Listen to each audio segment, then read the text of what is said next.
Okay, I think we're good. Hi everyone. So we're gonna be just a second. Josh is figuring out the timer to make sure it shows correctly. We had it set before the stream, and then as we click start, it like jumbled it up. It went away. So Josh is gonna be doing that really quick. But as we like to start these Wednesday live streams, if you want to put where you're watching from, we'll do quick shout outs and then we'll get into it. And these are kind of become my steady Wednesday streams with Josh now, where we do these kind of draw along, follow along tutorials, and then we do a critique at the end. It's been kind of a nice way for me to practice kind of the fundamentals of art, because I admittedly never do those anymore. It's always one illustration project to the next. So these kind of midweek life drawing sessions with you guys are kind of a nice break for me. And I hope they're nice for you too. And you don't have to be drawing what we're drawing. And if you want to just use us as background noise while you're drawing, that works too. Or if you just want to listen in. I'm trying to think of any announcements that I have. Oh, of course, I have a Kickstarter going on right now. There is a link to it below, I hope. If not, just Google it on there. But I am making a playing card deck. And I am in my final week pretty much, where I have the Spade family that I am releasing. So literally the Jack of Spades just went out before the stream started. Queen will be on Friday, the King on Sunday. Here they are. So I'm very excited about getting this project done. It's been kind of a weird, crazy time during this COVID quarantine. And to have this card deck kind of finished kind of like signifies the whole arch of my panicking at the beginning of the quarantine with all the conventions being shut off, and then moving on to now, I guess, where we're still kind of in a weird period because conventions are most likely canceled until 2021. So I'm going to be doing a lot of saving. I'm going to be focusing more on online stuff and more of these like mini projects like this card deck. So I'm pretty excited to get this one done. And there's about one more week if you want to pick one up. They're, I think, $20. You can get it on Kickstarter right now. And then once the Kickstarter is over, I'm bumping the price up to $30. So if you want it at a discount, now is the chance to get them. So for today, is it working all right? I don't know where it is. Oh, it's right there. It's too small. Would that be I would make all 0 and then do it again. All of these 0? Yeah. So yeah, I you know what? I'll do the shoutouts today since Josh is working on the timer. Oh, there we go. Okay. The timer can be frustrating to work with. All right, let's see here. Oh, hi everyone. Hello, hello. Oh, welcome. Yes, I am doing another mermaid study today with you guys because I figured it would be another good chance for us to develop our aquatical nautical skills during this mermaid month. And I'm going to be referencing and drawing this little pearl mermaid. I got this one at the Ren Fair. I thought it was really pretty, and since I like to collect kind of small statues like this, I thought this would be a really good study because it's not only mermaid, but this is a good chance to explore different textures because not only do we have the scales of the fin, we have the smooth metallic skin, the pearl obviously, and then some of the rough areas of the hair. I don't think I'll get too much into drawing the actual oyster shells, but I figured she would be a really good example study. And this would be a good test to find how quick you can be in 90 minutes without losing quality. So I think my biggest advice would be to draw small. And I'll definitely give more tips and pointers before we get into this. And yeah, that's what we'll be working on. So hello, another Wisconsinite, Yuki, hello. Luna Luz from New York, hello. Corey, hi, one of our wonderful mods. Oh, hey, Corey. Avenue from Decatur, hello. Currently drawing a Medusa. Toki, I really love the Black Joker, it's my favorite. My drawing is it as we speak. Yeah, I kind of want to do a tutorial for other people on how to draw a playing card deck if you do the true mirror flip. On Procreate, it's so easy, and I definitely will make a short tutorial. So if you're curious on making your own card deck, I will kind of give some pointers as to what I would recommend. Oh, hello. Oh, Drea, what happened to my precious fingers? This is kind of embarrassing, but I slit my finger open opening cereal. You know, on the top of the box where you have to like slide it open. I haven't done this in years because usually I'm so careful. I go really slow now. But last night I just went for it and I slit my finger open. And I'm like, I'm the only person that probably deals with this issue of cutting themselves on a cereal box. Tim was so funny because he's trying to make it a thing too. He's like, "Oh yeah, people. If you heard about people, it must be just something you do because I've never done that before." Oh yeah, and then my cousin Jake, who just moved in this week, he said he always uses the back of a spoon to open a cereal box. Smart. Which I don't know why I've never tried that before. That makes a lot of sense. That's like really smart. Oh, you know what? You're gonna need to make it bigger though, because when we do. Because we're going to do 130, you know? Oh, I'll do that. I'll fix it once I'm doing that. I don't know. Do you want me to play around with it like that? Yeah, just make it wider, I think. Okay. Oh, let's see here. Eve from Indiana. Hello. Kari from Mexico. Hello, hello. Eve, thank you. I've always wanted to make a card deck. Yes, and it's really easy. I will definitely share all the tips that I have about it. Jacques from Sweden, hello. Teresa has gets baseball bat. If that cereal box goes missing, it wasn't me. Kari, what about scissors? You know, all these practical options you're giving at me, I like to be impractical with things. I know, but I wish it wouldn't have happened though, because picking up anything now with my left hand is just kind of a pain. Thankfully, it didn't happen with my drawing finger. I guess that was the one saving grace, is I never do anything with my right hand that I know can be problematic. So even like picking up opening cereal boxes, even opening up letters. Actually, I always use my left finger just in case something does go wrong. I don't want to hurt my drawing hand. Oh my goodness, I don't thankfully have to think about that. Okay, so I think we're gonna jump into this one. I do apologize for not posting sooner. I think I got some questions even asking if we were doing this today. I'll always try to post on Sunday what the study will be of, because that gives a lot of people more time to think about if they want to join. So that was my fault. And then the only other announcement really I have is this Saturday, I will be doing an interview with Miles Johnston. He's another graphite artist that I look up to and would consider a master of the modern age. And we will be doing an interview at 10 a.m. Central Time. It's a little different because he lives across the pond in Europe, so the time difference is a lot. So I wanted to accommodate him, and we'll be doing it on Saturday. So if that interests you, and if you've been watching a lot of my past interview streams, you'll know that oftentimes it gets pretty fun, and there's a lot of good insight and advice. I eventually want to do a supercut of all the really good golden nuggets that these artists are giving live on stream, and then compile them together. Okay, I think we're gonna get into it. So the way that these streams work is essentially we'll do a 10-minute warm-up, a 90-minute study of the subject matter, which today is our Pearl Mermaid. And oh, you know what? No, I gotta do the cut for YouTube. Okay, let me do that first. Oh wait, hang on. And then we'll get going. Hang on. What? Make a wish. There's an eyelash. Oh. All right. Now we're ready for the YouTube cut. Okay. We're looking good. All right. Hi everyone, I'm Timothy Von Rieden, better known as Vonnart Online, and I'm joined by my partner, Josh, or Schwa. And welcome to this weekly Wednesday live stream where we do these every Wednesday to help us better practice our skills. And they're kind of turning into this weekly, midweek practice and life drawing study of some object or random thing that you guys want to see drawn. I'm kind of picking the objects of interest for the whole month of May just because I want them to be related to Mermaid. But I think starting next month, we'll do more suggestions and requests. So if you guys want to see more studies on like arms or anatomy or subsurface scattering, whatever it might be, I might even turn to some Photoshop doodling and we can get some color work in there. But today we're going to be drawing the Pearl Mermaid. So I got this little beauty at the Renaissance Fair last year. And ooh, the price is still on the bottom. Don't want to show that. And I thought this would be a good test and practice of 3 different textures primarily. The hardness of the scales and kind of the randomness. The smoothness of her metallic skin in the pearl, obviously. And then the smooth but still textured hair. So you got 3 basic textures in here, which is like smooth but has a flow, and then rough and textured. So I don't think we're going to be touching anything of the oyster itself, so we're going to focus more on that. But we're going to start off the stream by doing a 10-minute warm-up. So if you want to draw alongside me, we'll be doing the 10-minute warm-up, 90-minute study, and then a critique session at the end where if you submit it to Discord, which you can join below, I will then give my thoughts and a feedback on your guys' work.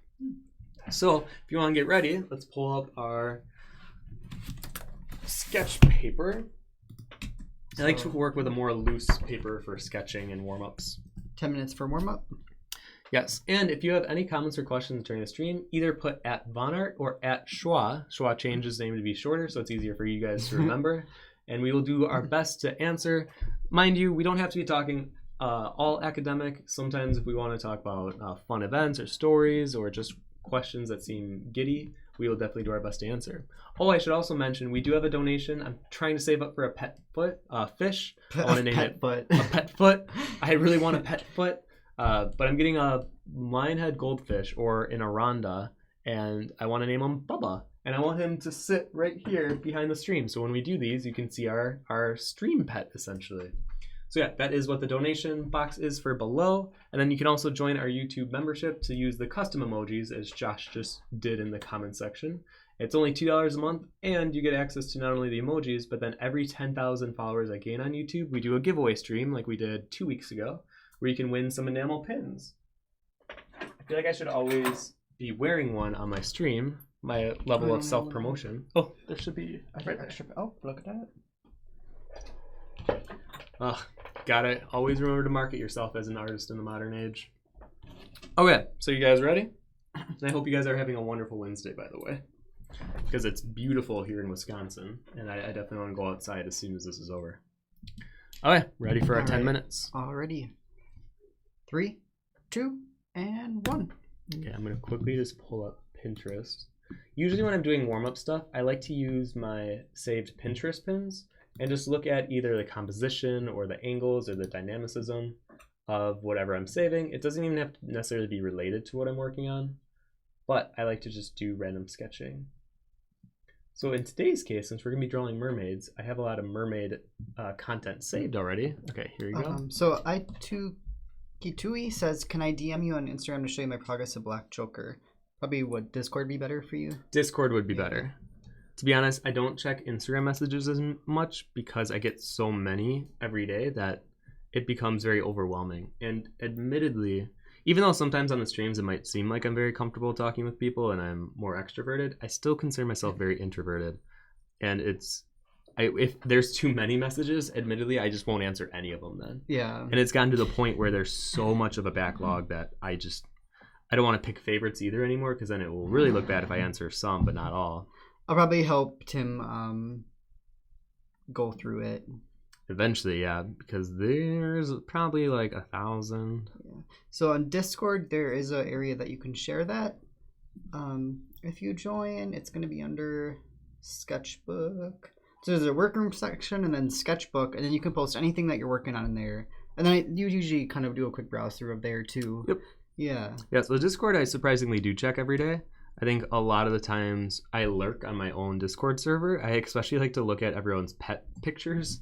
We have a channel just for that. So I do like to see what's going on, and then I'll always post when a stream is happening or when I have a big announcement going on. So yeah. Morgan says, if I hurt my drawing hand, which happens frequently, I just draw through the pain like a boss. I mean, I've had to do that before. I remember in college, I had a life drawing class, and literally it was our first final. There were 2, and when I closed the door in the parking lot, I closed it on my hand, and 3 of my fingers got caught in the door. So my pinky was saved, but my 3 fingers got caught, and they were like throbbing purple. And I remember I had to awkwardly I was drawing, and I was basically crying. And my teacher came by, and she was like, is everything all right? Oh my gosh. I don't know if she thought I was just emotional, but I showed her my fingers, and they were just like welting up. I eventually did lose my fingernail on one of them. It was horrible. So I got out of a final, but I really liked life drawing, so that was definitely not my intention. That was not your intention. No. But I do know what it's like working through the pain, though. Pixel Cactus is here. I've not seen you in a while. Hey, hello, hello. See you. Tim is really not that great at answering Insta DMs. No. I would qualify myself as one of the worst. I would be the worst at answering DMs on Instagram. I mean, I'm kind of the same even too. If I get behind on like personal text even, and I think you're the same way with I'm the that same even. way. Yeah. Even my text messages though, if I have like 5 or so that I missed, instead of just being like, oh, I'll reply to these, I tend to like not reply to them then. And then I do it all at once, but That's what I do. But I mean, it's definitely a bad habit. I don't want to glorify this either. I think the main thing of it all is I don't think we like online communication. I'm not a fan of talking to someone online. I would much rather in-person interaction, have them physically around me. There's just something more to it that I enjoy than online interaction. which is I feel like you have to be good at online interaction because it's kind of the times now, so Yeah. it's kind of learning how to I feel like I got But- lucky enough because before online interaction became so big, I feel like my Instagram was able to grow before that became a very commonplace thing. oh yeah. Because now I feel like every artist, they have to respond to DMs. They have to be super on top of their comments and making sure they're replying. I will say though, if there is something I do, because it does help with the algorithm, admittedly, but whenever I post anything, within the first hour, I read every single comment on the image that I post. So if there was ever a time you wanted to get my attention, it would be within the first hour that I draw and post something on Instagram or on TikTok. I do read all my TikTok comments because I'm so unknown on there that I feel like I get away with not having a big following that's hard to maintain. Maybe that's why I've also enjoyed TikTok recently. Got 5 minutes, by the way. Oh, Avenue geez. Teal says, if it's okay, I can recommend someone to interview. You should interview Matt Buck. He's a tattoo artist, but he's also a classically trained illustrator. His Instagram is he draws. Let me take a look. I mean, I'm definitely open to interviewing different artists. Oh, Pixel says, yeah, I haven't been able to catch a stream in a while because of college stuff. Glad to be here now, though. Oh, are you done with this semester then? I would think so, right? Probably end of semester. I mean, Yeah. yes, it's probably How did- either this week, last week, or the week after next. How would your semester go for you, Pixel? Let me do he draws. Oh, I like his logo. Oh yeah, that's nice. Ooh. Actually, he might be similar to my friend Sean Price, who their illustration work may even trump their tattoo work. And he might be. Well, I wonder what's his opinion on all that. I think that would be a lot of topics that I would want to ask him. Because I know just from experience of talking to so many tattoo artists, a lot of them, or not a lot, I shouldn't say a lot, but some of them want to go into the world of illustration rather than tattoo, but they find that it's very difficult to get started.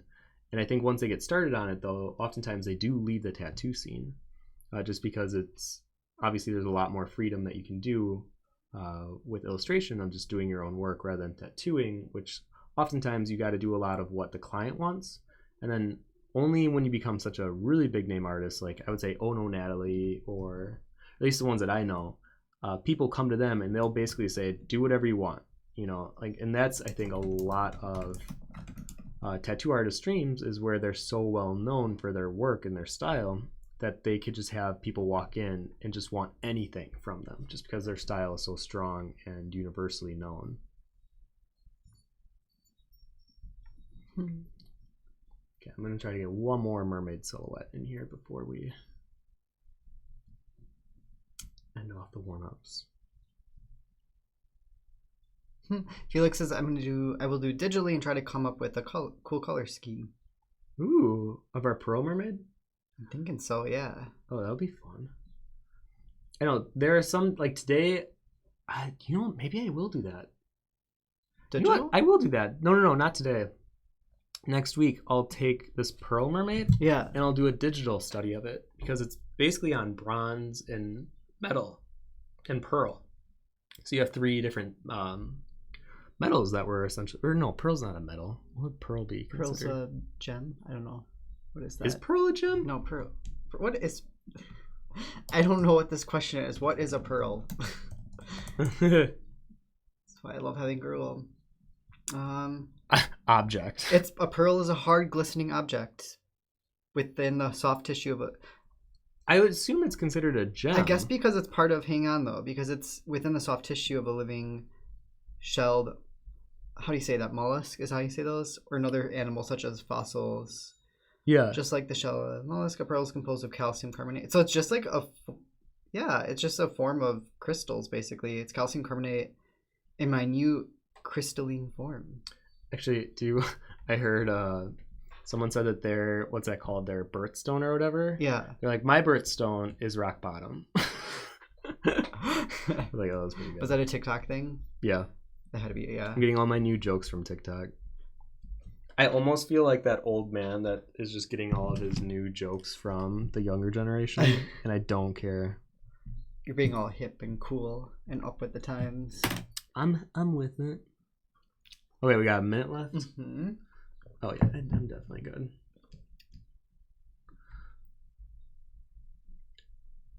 Yeah, I got 3 quickly. Yeah, Felix, this pearl's like plaque. Isn't it just dirt that gets rounded out? That's not, yeah, right? It just... Well, it's weird because all gems are essentially rocks. It's just a rock. That's very... It's like sea glass. It's the same concept, sort of. Because I'm guessing if it's sitting inside of those, the water keeps coming in, but it can't get out of them. So the water probably keeps going in and then, like, rounding it, maybe? I don't know how that process works. I'll watch a YouTube video tonight about it. How to make pearls. Yeah. Okay. 15, 10 so you got 15 seconds. So the real challenge for myself, and I think what I'm going to recommend a lot for you guys is... Actually, we'll wait for the timer to go off. Okay. All right, there we go. I'm getting it.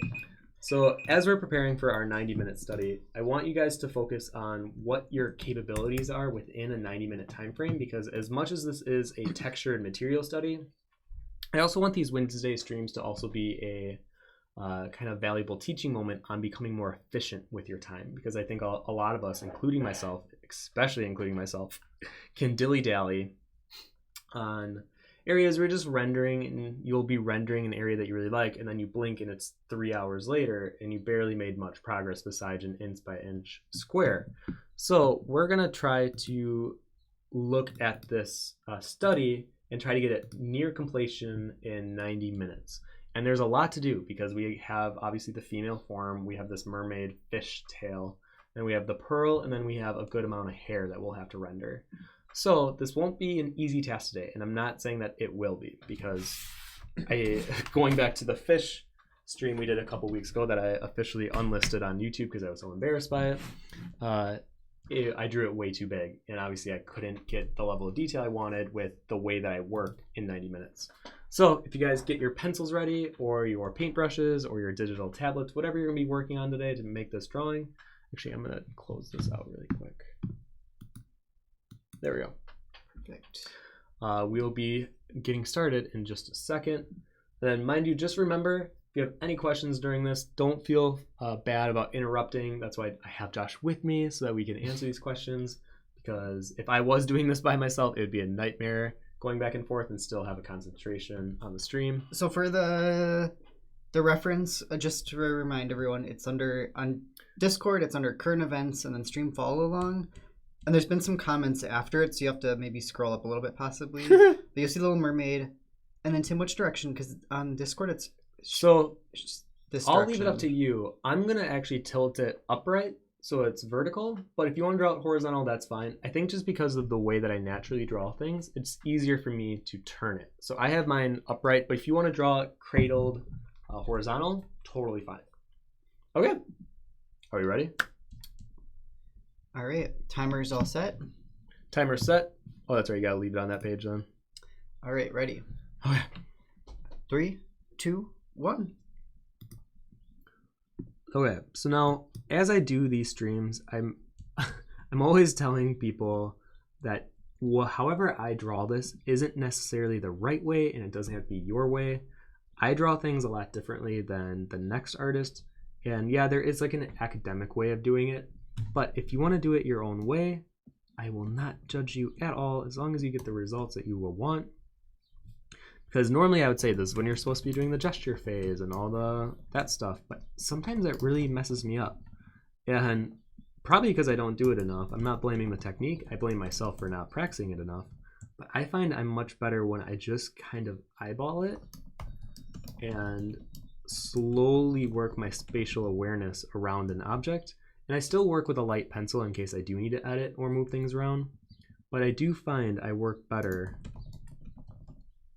without that pressure of having a really gestural start.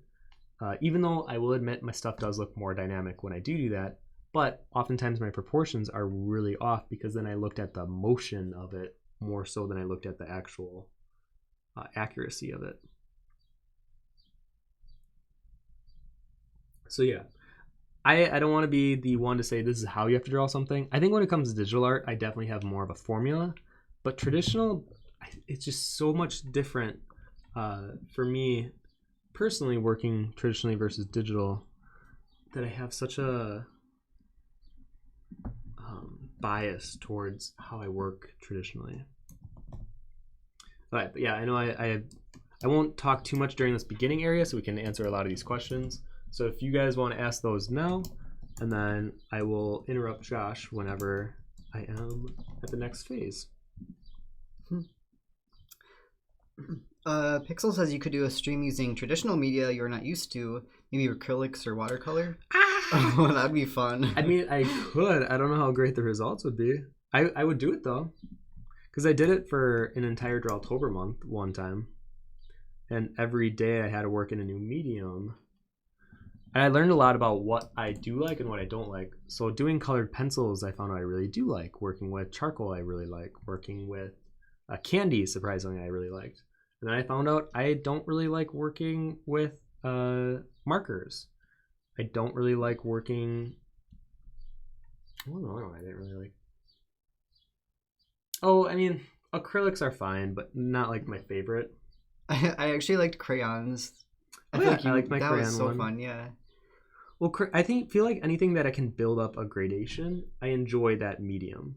So I feel like I was able to enjoy like the charcoal, the crayons. But then I found a weird love for working with candy and sculpture, because I think that's always been a fun thing for me to do, but I just never give it the amount of time that I need to give it to become more efficient with it. One day I would like to. I know, especially with stained glass, I would love to explore some of these other mediums that I've been personally intrigued by and just see where it takes me.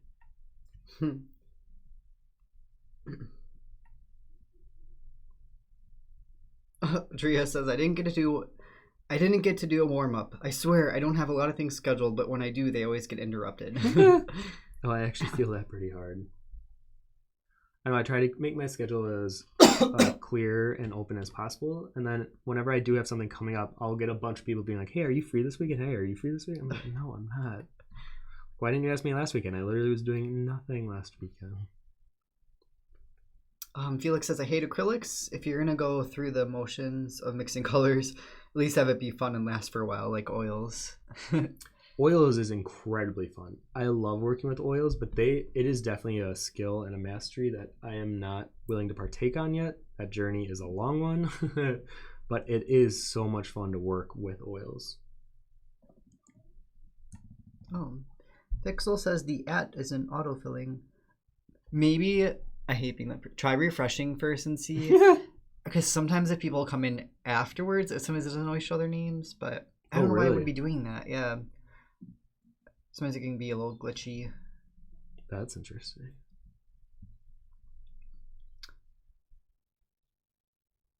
Sarah Bear. Oh, hey, Sarah Bera. Hey, Sarah Bera. I will try to follow today, but I have a horrible pain on my shoulder today. The cold makes my joints hurt like an old lady. Not my dominant shoulder, so I can still draw. I mean, just remember, I don't expect everyone to always do the studies every Wednesday. If you just want to come and hang, don't have to feel guilty. We just like having you here. Also, yeah, make sure you take it easy too. Yeah, that's one thing. It's like, don't overwork here. Don't overwork your joints. I have to tell Tim that sometimes because something will hurt, and I'm like, Tim, slow down. Although, do you think today you're gonna go outside for a bit? Yeah. Oh, for sure. It's way too gorgeous out. It's so nice out today. I mean, I'll probably bring my iPad out and just draw outside. Oh yeah. Because I gotta work on my King of Spades. I can bring my little iPad coloring book out with. Yeah, Josh is doing one of those fill-in coloring book apps. Yeah, that's pretty fun.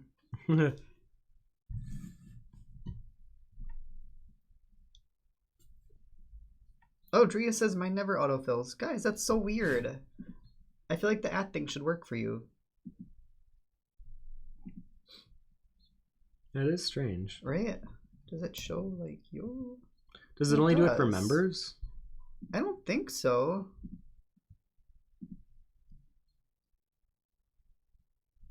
I don't know. That's weird. I don't think it should do that. Usually it works.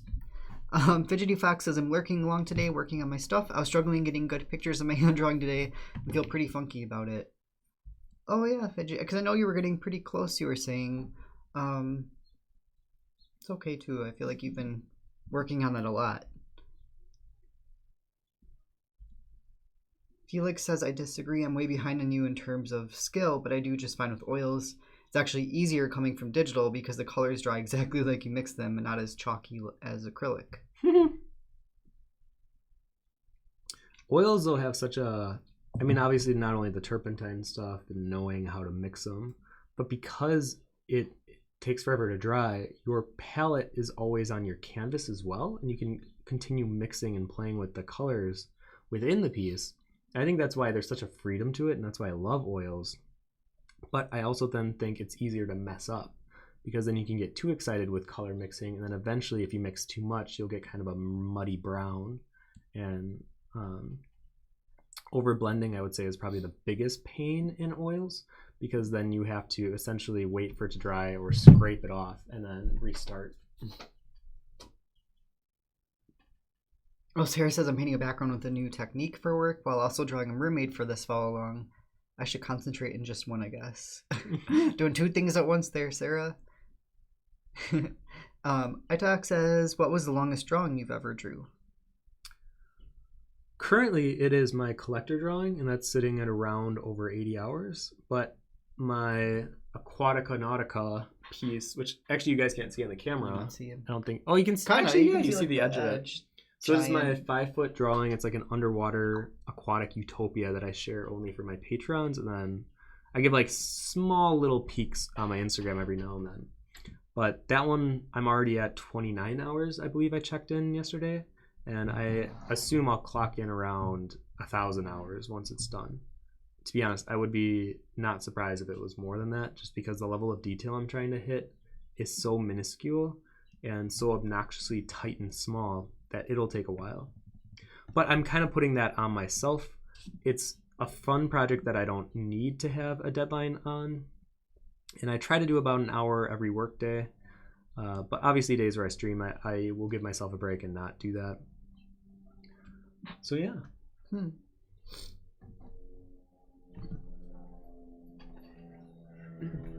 Avenue says, I can't do digital art. My hand always ends up in a weird position and I can't get the same feel I get with traditional. I feel like I've heard that a lot from artists too. I would say that's probably the most common thing. Because Melina, our roommate, she does mostly watercolor, but when she does digital stuff, on top of that, her hand just really hurts a lot doing it too. I always say that too. I feel like if you use this, you usually get hand pains. Yeah. If you use your Cintiq. Well, digital, you're applying so much more pressure on the stylus to the screen that with pencil, depending on what you're working with, oftentimes it can just glide over it. And then same with Melina with watercolor, you can kind of glide the brush. So when you're doing a motion where it's more like this rather than like pushing in, there's less pressure.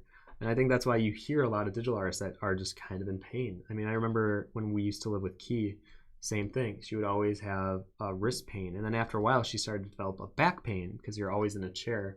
I'm not the best example because I'm like hunched over this drawing, but I rarely sit like this. I was explaining on one of my last streams that I almost never sit like this when I draw. I'm almost always having it in my lap and I'm like back. But for streams, I have to awkwardly look over or under the camera. So yeah, take care of yourself and remember to stretch. If not your arms, even your back, and just make sure you're taking care of your body physically. Actually, I can link your hand tutorial because I think that's a good one.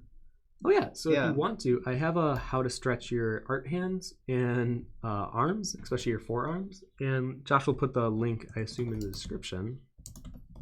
And you can go ahead and watch that. I know one of my friends, Angela, she said if I made this video, she would just watch it every day before she got started as a way for her to warm up her arm. Felix says I just don't mix on the canvas at all for a while. I mix Oh, on the really? palette and only blend transition on the canvas a tiny bit. See, I'm pretty sure that's how you're supposed to do it. But I get so excited that I just jump at it, which I know is not the correct form. Or correct. But yeah. I should try that next time I do oils and focus more on the palette rather than the canvas. So we'll see. But literally the next adventure I want to go down into is stained glass, so I doubt I'll be working or trying out new mediums until after I get that scratch itched. So we'll see. Oh, Pixel, that big aquatic drawing is crazy, right? And Tim's been, I mean, that one, he posts his updates on Patreon, but I mean, you're putting an hour a day into it. But I feel like it's paying off. Like, I've been seeing a lot of progress on it now that you do that hour every day. Yeah, I'm definitely seeing how it will grow. Yeah. When I always tell people that with this drawing, I don't want it to be pretty. I don't want someone to look at it and think, oh, what a beautiful composition. What a well-versed piece of work. I want it to be an eyesore. I want it to be a Where's Waldo of complicated detail. And to do that, it takes so much time and effort because I have to focus so much on contrast in a very small square footage of work. So I need to make sure that a mermaid's tail overlaps something else that's a different value tone so that the contrast still is able to be read. But then when you look at it from far away, you'll have like some hot pockets of areas of interest, but overall it's just going to look like scattered noise. I mean, Josh and I just watched this YouTube video on these two guys that were trying to, I think it was a slow-mo guys, that were trying to break the YouTube rendering. Oh, so they yeah. did glitter being poured onto a camera in slow motion, and then eventually the TV and the computer can't handle the render of the glitter, so then it turns into like pixely cubes. I kind of want to do the same thing in real life. When someone looks at this, there's so much going on that your brain can't comprehend what's going on, and it like goes into a small shutdown. Well, it's almost like you have to look at it. You almost have to look at it up close to really see. Yeah. That's the goal. Yeah. I want it to be where from far away you're like, I can tell that there's a lot of detail and probably a lot of story here, but I can't tell what's going on. I need to zoom in and look at it. And I always tell Josh, this is one of the pieces I want to be remembered for, because I think this is such a weird exploration of myself as an artist and how I want to be creating things that are larger than life and create a level of patience and detail. And even with the lore that I want to give it, I want to have like a little booklet that goes with the drawing or the print eventually when I make it. And then it becomes a legit Where's Waldo. So you can read about the different mermaid stories, and then you have to try to find them within the piece. So it's an idea that I've had for, I want to say like 2 years, and only now am I really starting to dive into it. But it's going to take a while. It's going to take a bit. It's going to take a bit. Pixel says, oh my god, I look like a hunched goblin when painting. Yeah, sometimes you're getting better with your back though. You sit up a little bit straighter lately. I feel like I've been so conscious of how I sit when I'm working lately. But I feel it's so hard to sit at your computer and sit up straight. And I feel like computer chairs are never angled at like your back. They're always leaning back a little bit. So then you're kind of like, I don't know. If you're trying to be like a stick with your back, and your back's like bent on the chair. I mean, this is definitely the most uncomfortable position I'm in when I draw. Oh my gosh. But I think that's why I can't sit like this for too long, because then it'll just hurt. Ella says, I'm always drawing digitally and I've never noticed any of it. Maybe I'm just young and agile. Yes, you are, Ella. Yes. Wait till like mid-20s, late 20s hits. Or you're just an agile person. Just always going to be that way. I mean, agile more refers to other things. I would say you might be a flexible person. Flexible, yeah. I feel like if you take care of your back and stuff, maybe it wouldn't be as bad. Like if you're an active person, I feel like it does help because then your body's moving, you're loosening up your muscles constantly. Talking about stretching. If you're more of a potato like myself, I feel like it is harder to get in that zone.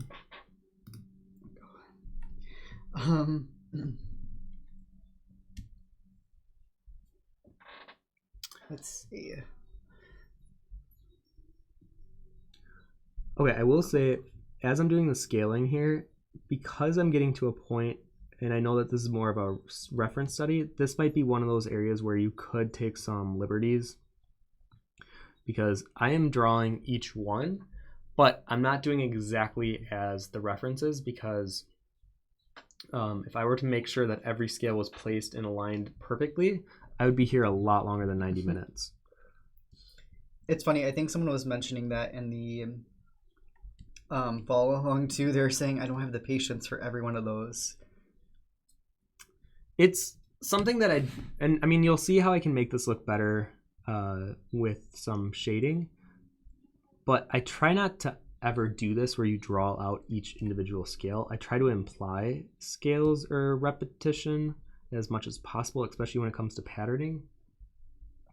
But for this one, since the scales are so pronounced and we're doing kind of like a close-up study, I'm gonna do my best to capture most of them. And to be honest, this isn't that many. I'm working on a giant mermaid commission right now, and the tail is super long. So, and those all have to be pretty detailed. So that takes forever. We're like, this won't be that bad. At least I don't think it'll be. Veggie Flax, it did take a hot minute. It's finally finished. I'll get my photos up in Discord as soon as I figure out what my camera wants from me. Oh, so you were... Okay, so Veggie Flax has been drawing this a ton of hands, and it sounds like finally finished it, but now getting the picture has been the struggle at the moment. Oh. That's the part I... Anytime Tim asks me to take a picture of something, I never... It's so hard for me. I feel like you have a better lighting sense for the taking a photo. Reference or of the drawing? I think taking a photo of a drawing. Oh, yeah, I never asked Josh to do it. I can't do that. The best way I would do it is wait for an overcast day, or even in our back room, we have a really nice giant room with a lot of windows. So we get a lot of bounce light going on. So I'll usually lay the drawing, and then I'll have my camera over it, make sure there's no shadows going on the drawing. But then wherever the sun direction is from, I'll usually hold some kind of a white drawing or corkboard, whatever, to get the bounce light to try to make it as neutrally lit as possible, and then I'll take the photo. Because the best thing you can do is avoid harsh lighting when it comes to taking a photograph of traditional medium. Or at least that's my opinion. Itakatui says you should do a competition not for the best, but more for fun, and you post something for us to draw and we post it in Discord. Kind of what we're doing, right? Just without...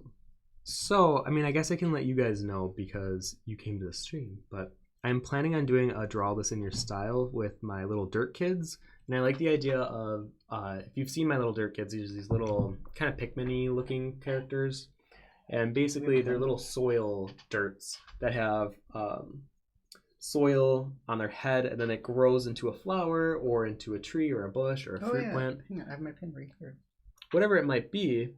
And I kind of like the idea of you drawing a dirt kid with a flower that's representative of a fauna or a flora that's in your style. Actually, it'd probably be easier, babe, if you did. Watch out, the pins. Oh, yeah, it does. So here's my little dirt kid. So I like the idea of everyone drawing their own little flower. So like I want to do a dandelion one. We have all these purple and white flowers that grow in the backyard. So I'm going to do a couple of them. So yeah, that'll be in June, most likely. Actually, it will be in June. I know for a fact it'll be in June.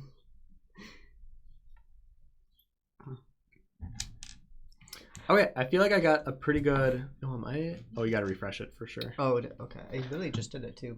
So picky sometimes. I feel like I did a rough outline of everything. So now I'm going to go in and I'm going to start doing some of my detailing, what I got. Oh, I'm only 20 minutes in? Yeah, you're fine. Oh, I for sure feel good about today. Man, ever since the fish, I've been so conscious of how fast I work. Okay, I'm feeling good. We got this. I hope you guys are doing well out there too. Hope you're not having a fish day. Oh, Pixel says, well, I know what plan I'm going to be drawing on my Dirt Kid. Already knows. I'm very excited to see these. You know what? Actually, I'd probably join in on that one too. I finally get to see you draw something. It's not going to be great, guys, but I'll draw a little Dirt Kid. I feel like you could.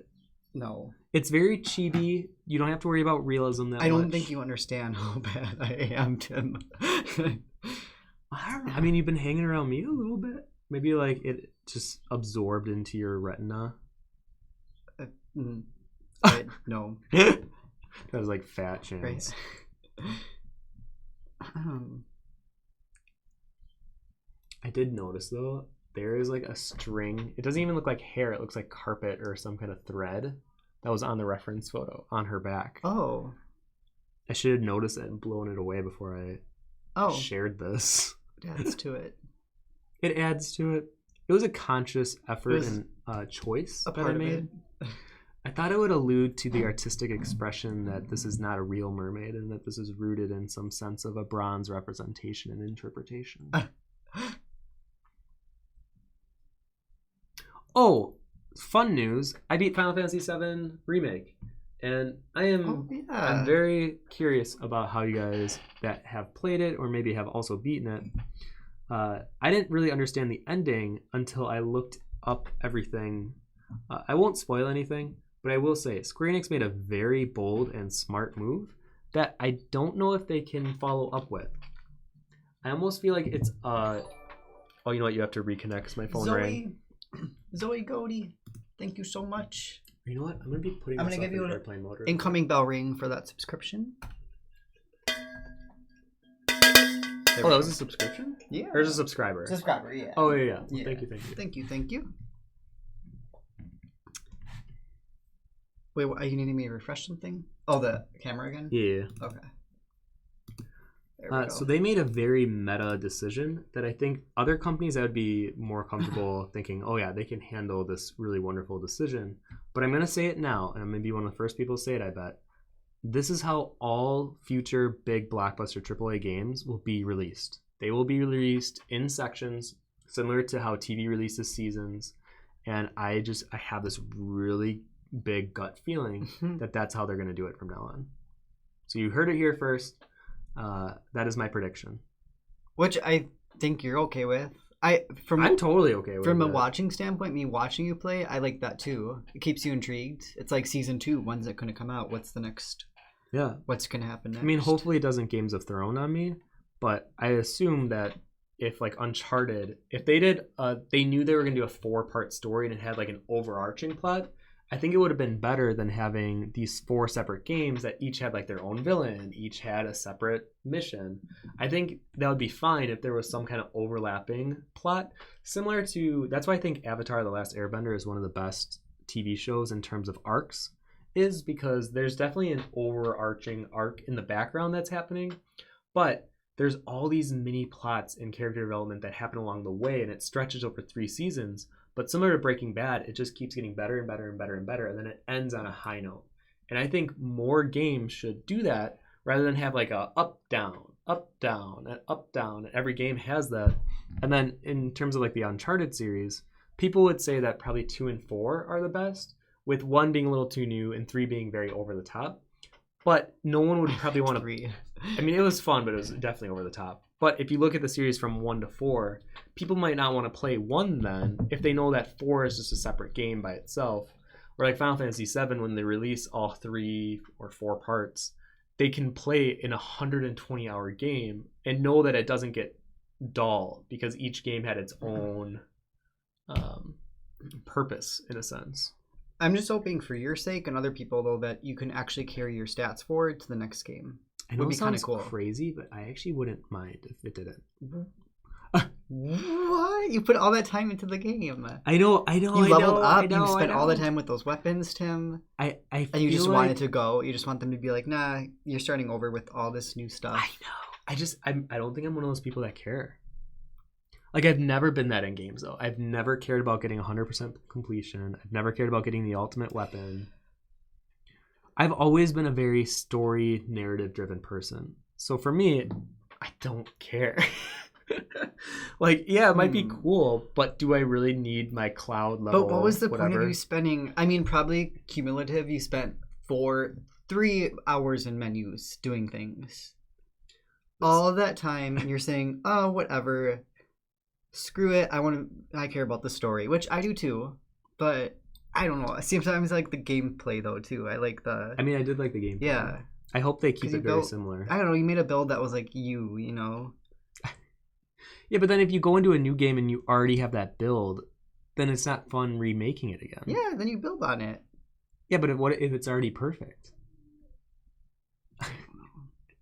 Let's get back to this. I mean, I will comment. say some games I think did it really wrong. Like when I look at Kingdom Hearts, I think Kingdom Hearts 1 was, well, I personally love Kingdom Hearts 1 so much. And I love the simple battle system. But then 2 came along and they like totally did away with the 1 battle system and made it so floaty and jumpy that I kind of lost my love for the battle system a bit. And I hope with Final Fantasy 7, even if you don't get to carry over weapons, I hope that the actual gameplay is very similar. They go turn-based in part 2. I mean, I'm not one of the people that hate turn-based, but I will say I will be very disappointed if Barrett, Tifa, Aerith, and Cloud play differently. And then the third game's a rhythm game. I mean, you gotta remember, we did make Cloud dance at one point. That was Oh yeah. a rhythm mini game. We could do away with that motorcycle guy though. Yeah, that was a little bit. I mean, that was just extra fluff. That was fan service for sure. That I was not serviced. I was annoyed more than anything.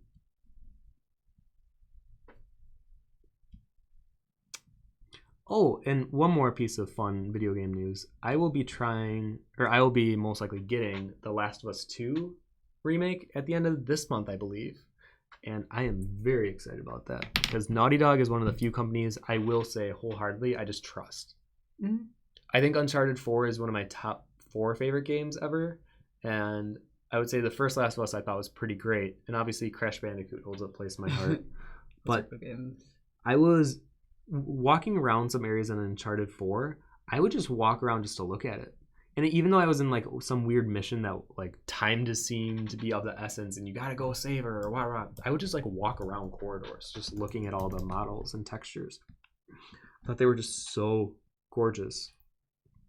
And I give that team a lot of credit because I know what it's like working as a 3D artist, and I know how hard it is to do some of these areas where they have to sculpt it in ZBrush, bake on the texture, do all these maps and occlusion maps and whatnot, and speculator maps, blah, blah, blah.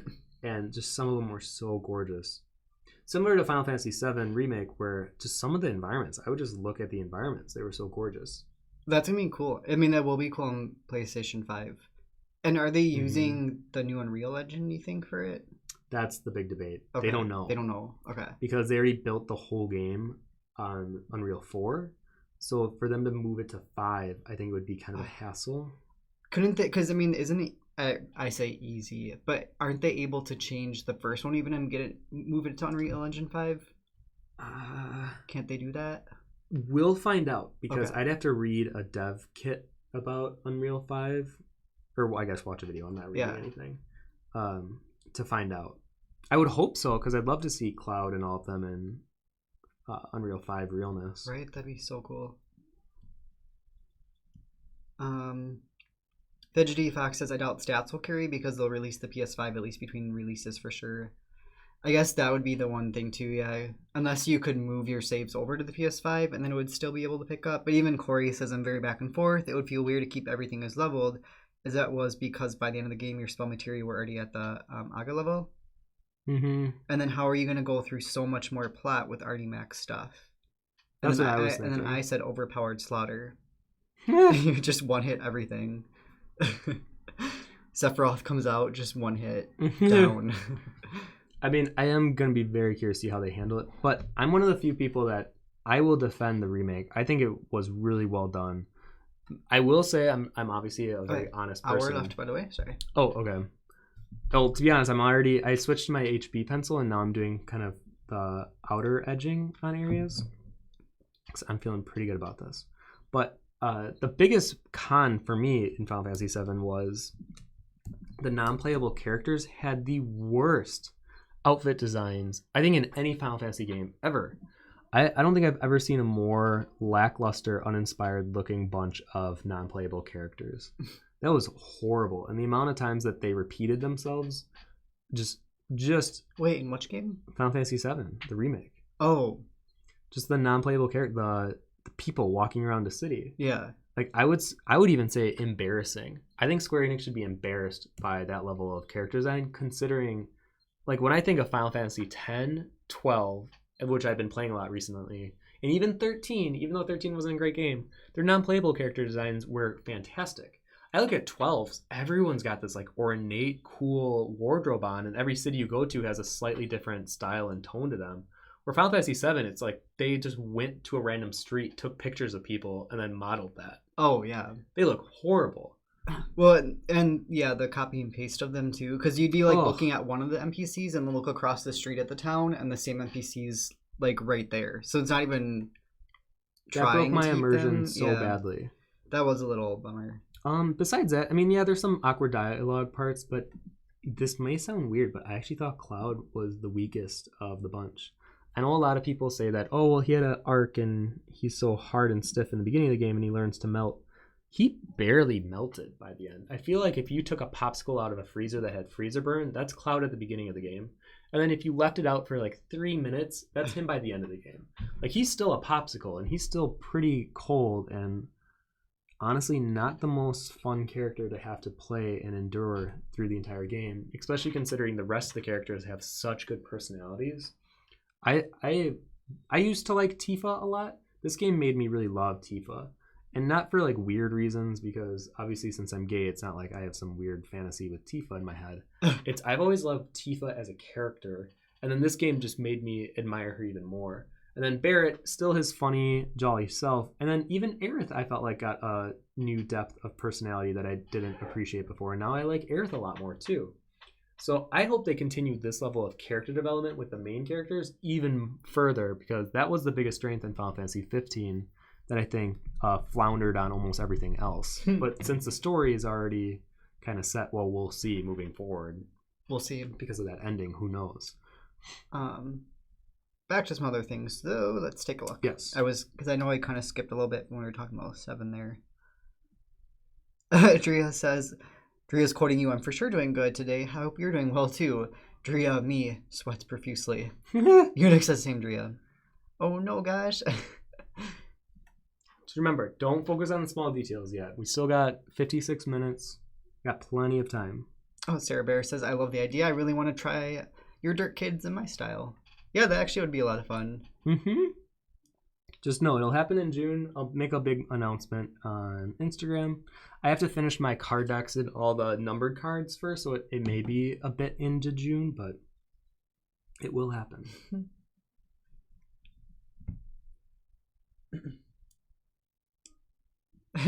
Veggie Fox says, I have the carpet fiber problem, but with cat hair.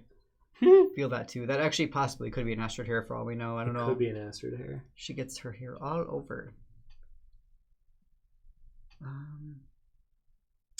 Oh, Felix, by the way, Josh. Oh, I like that. Joshua. Did you show him that German opera film thingy?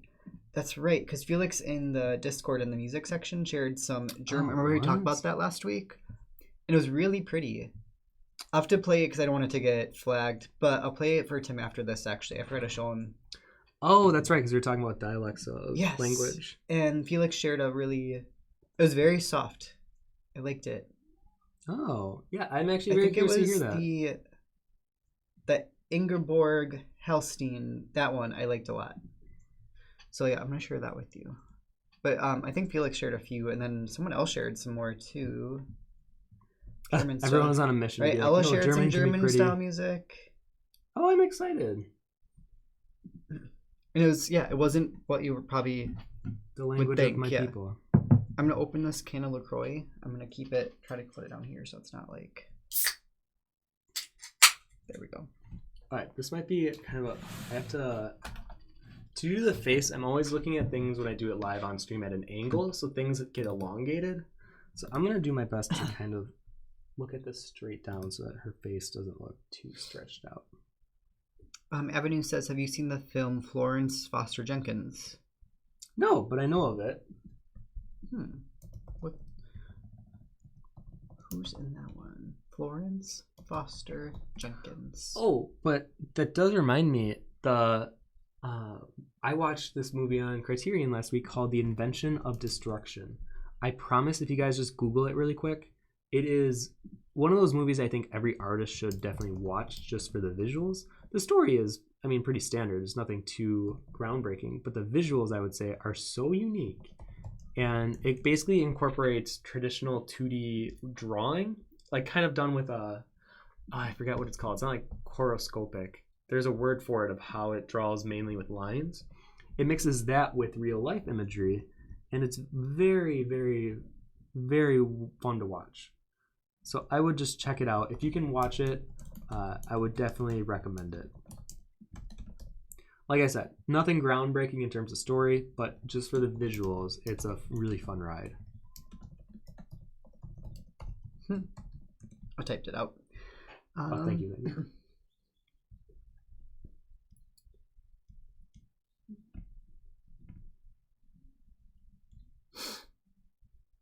Oh yeah, and then Takatui says, "What pencils do you have?" And actually, Corey linked the one you're using right now. Thank you, Corey. So I normally work with two types of pencils. They're General Kimberly's, as you see here, or they're the Strathmore. Oh, God, I rubbed off the entire thing. Oh, Pixel Cactus is heading out too. Pixel, thanks for stopping. Take It was care. so good to see you. Good luck with the or last month. these Statler pencils. I like the Statler ones for more of my lighter pencils, like H's, and then for my B's and HB's, I like my Generals better. But like I said, a pencil doesn't make an artist. I think you'll find that maybe the pencils I work with, you hate working with. So keep experimenting with a bunch until you find a brand that you really like. And then also, well, actually, you know what? I will say the erasers, though, my Mono Zero and the kneaded eraser, I do recommend these. So these, I think, are great staples to have at your disposal.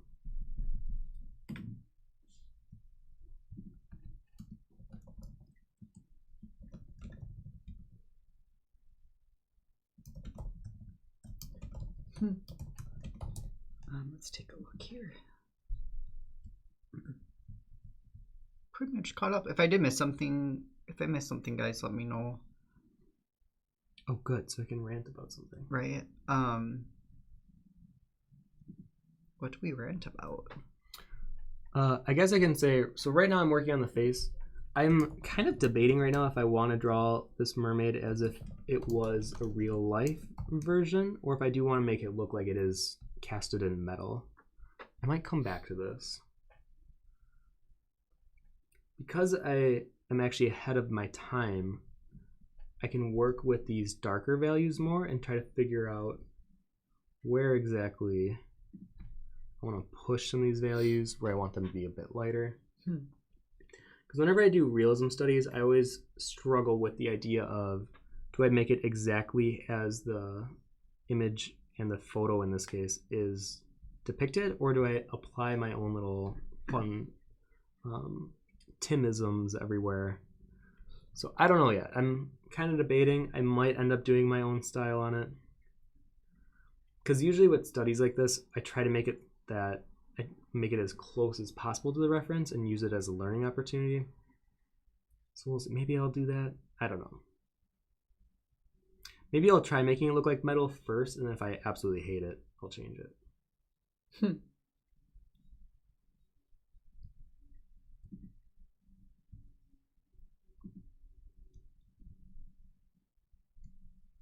Yeah, and these highlights on the bronze are very, very intense. So I'm going to surround them, but I'm not going to lay on them at all. So usually for highlights, I just let the paper texture show through the image. And that's like the easiest way to show a highlight and to make it kind of pop, is to make the area around it darker. I mean, it sounds obvious when you say it, but then when you actually do it, you're like, oh yeah, that makes sense.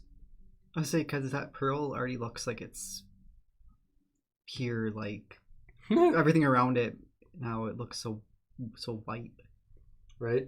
I do have to do some rendering to the pearl, like on the bottom, but you make a point. I think the softest type of rendering on the pearl will work best here, because we want the pearl to kind of have that glow to it. So even like that's a bit too dark. I have to switch to my 2H. Something else I've been a big fan of recently, and I don't know if it's just because I'm lazy, but I like working with unsharpened pencils. I really enjoy working with them. I find that I work faster. I find that my transitions from a gradation of darker value to lighter value seems to be more smooth. And I think it's because I have such an understanding and handle of the pencils that I work with that using a tip would only be for like these really tight edges. And overall, I can work with kind of smudging it. And even, I've been working with a blending stick. Actually, I worked it on here, and I almost never work with one of these, but I really liked it. Maybe I will pull some of it into this. I'll say, because yeah, you were pretty well. excited about that yesterday too, because you found you can do some cool stuff. Because it was almost like, well, I thought it was almost looked like a mix of using powdered graphite and, what was it? Just like your normal shading. It was like a cool mix of the two. Well, what's weird is, so when you pick up the graphite, you almost have to like clean it off on the side. Wow. And then you have to smooth it. But you'll be able to see how much smoother I can make this, especially the pearl. The pearl will look really smooth. So the reason I think I avoid the blending stick is because I like texture in drawing. So it's always like this inner battle of should I not use it? But I want to experiment with it more because I've been watching a lot more of Eliza. I cannot pronounce her last name, but on Instagram it's Eliza. And she is phenomenal, but mainly works with the blending stick for all of her shading, which I find to be crazy, but she works so fast. And I realize it's because you can work so much faster with a blending stump than you can do with a pencil, because you can work larger areas so much quicker. Oh, Itakatui, thank you so much for stopping today. It was good to see you. Good to see you. Love the stream. Thank you so much. We'll be here every Wednesday. Every Wednesday, and then this Saturday I'll be on. Yeah, Saturday. But yeah, every Wednesday I think we're just going to keep doing these. I might bring this into Photoshop next week. I think this would be a fun thing to color.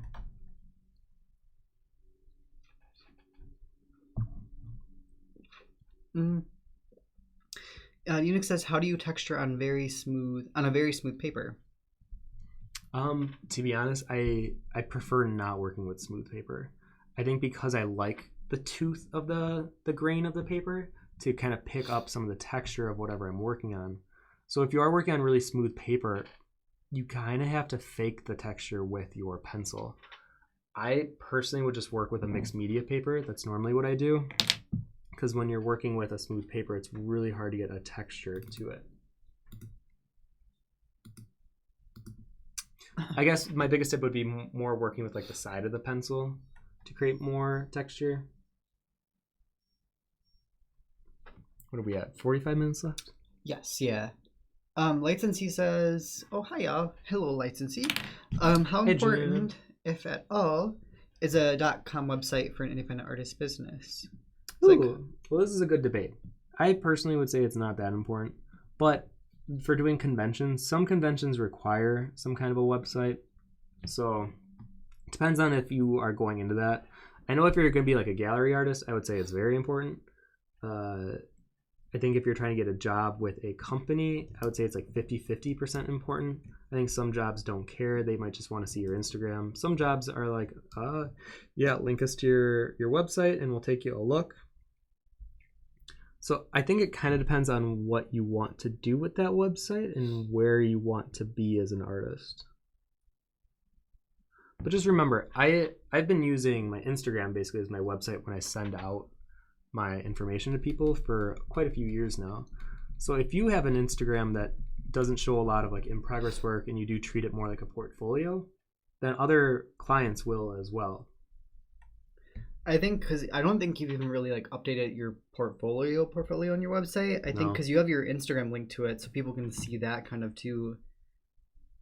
So it's almost like a good placeholder for stuff. I mean, there is a store in the website, so we get some orders through that, but otherwise, there's not too much that you do with that. I mean, kind of a gross but blunt truth is I think because my Instagram following is higher than a lot of other artists, I think if I was sending it to someone that I would want recognition from, or if I'd want to work with them, I'd probably send them my Instagram, just because it's a weird sense of validation that a client might look at that and be like, wow, he has over 300,000 followers. Obviously, he has to be doing something right.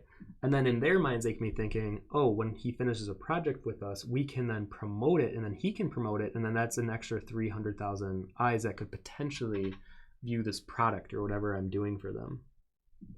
So I would not count out social medias as a form of portfolios at all.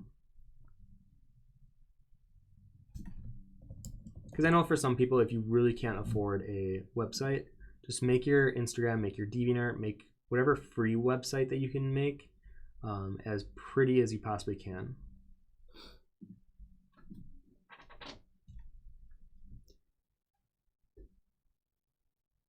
Sarah Bear says, okay, I ditched the mermaid and I'm just working on the background for work that I cannot share, but I can share one of my studies instead. Oh, yeah. It's just fun to see what everyone's working on, even too, while they're doing this. So if you're working on something else, you can totally feel free to share that in the stream follow along, even too. Just fun to see it. Drea says, oh man, I'm struggling. There's no saving this. Drea, no. Come on, Drea. Come on, you got this, Drea. I mean, I feel you because that's how I felt with the fish, but I loved, hopefully it still shows up. Oh yeah, what did Mama Ella say about being afraid? Mama Ella said that you shouldn't be, because you are all brave and amazing artists that I believe in. Let those words ring true in you. Thank you, Mama Ella. Licensee, interesting. Thanks for the inputs. Thank you, Tim. Yeah, of course. That's why I'm here. We do these to help benefit you guys, too. Vic says only the scales left. Oh, you're making some good progress, Vic. Oh, he only has the scales left? I'm sure a lot of people are probably... Everyone's like, shut up. Don't rub it in. For Mama Ella. Charge for Mama Ella.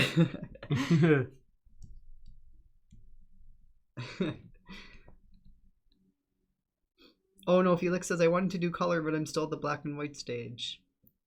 I mean, thankfully, this isn't that hard of a color. Well, and if because Tim's talking about doing color next week, so you almost could, Felix, just do the black and white this week and then do the color next week even, too, if you want to put a little more time into that.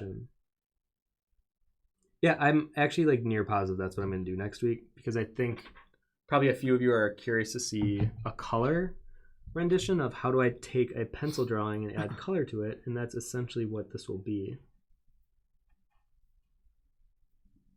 I don't know what my hair's doing right now. There we go. Oh, Eunuch, I'm stumbling behind you, Drea. No, guys. I feel bad because I'm just sitting here right now. Y'all are struggling, and I'm just like, oh, I'm going to go outside a little bit. I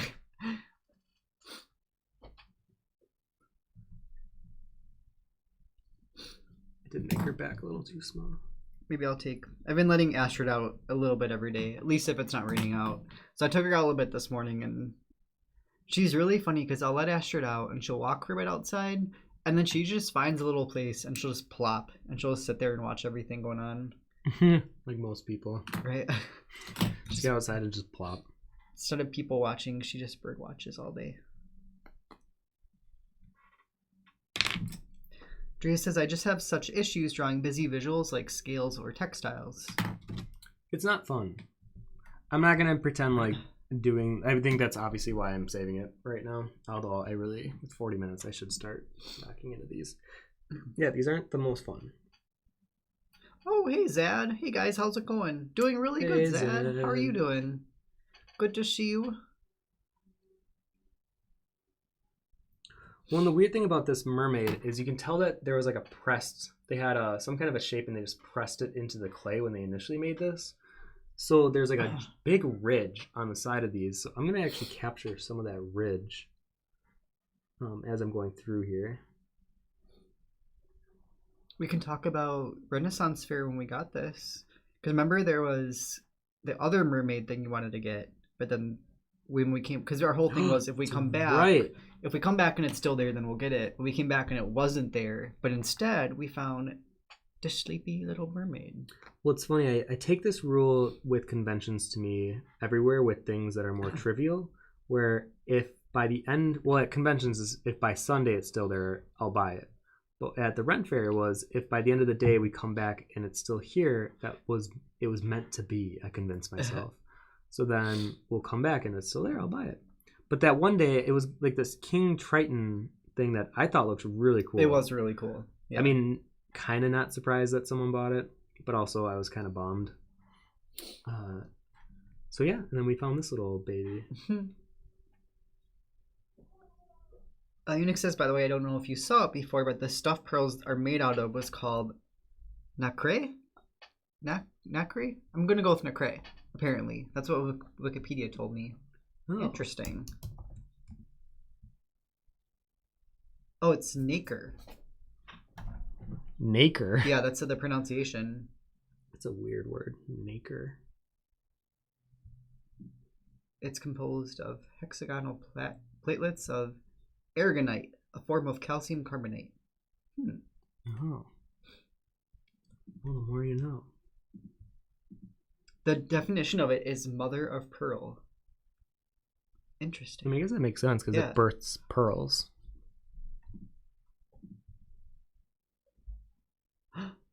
Hey, Simon. Hi. Hey, Simon's here. Hey, I'm so late, but hello. I wanted to come say hi. Simon. Good to see you.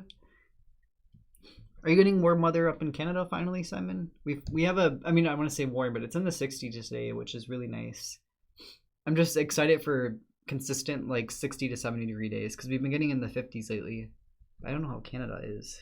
I'm sure they're a little bit behind us even then too, being more north. A little colder probably. Well, yeah, I mean, probably still a little colder. Simon could be at the beach right now for all we know. Not with quarantine. Not with quarantine.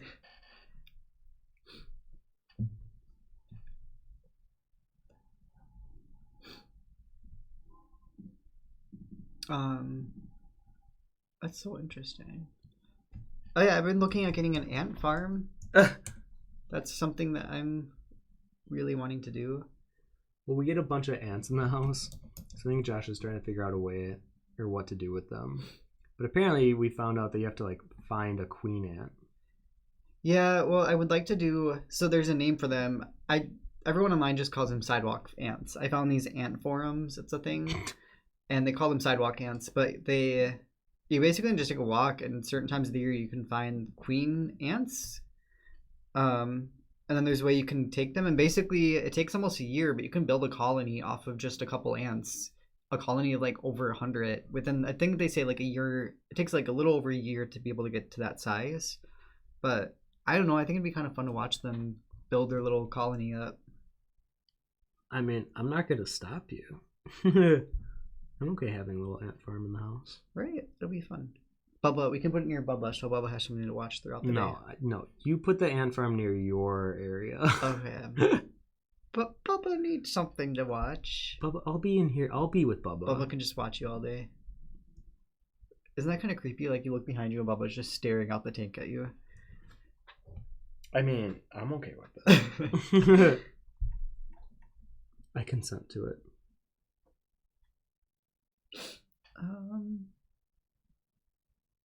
Oh, Zad says, I'm fine, thank you. I was outside with my friends after so many days, so I feel like reincarnated.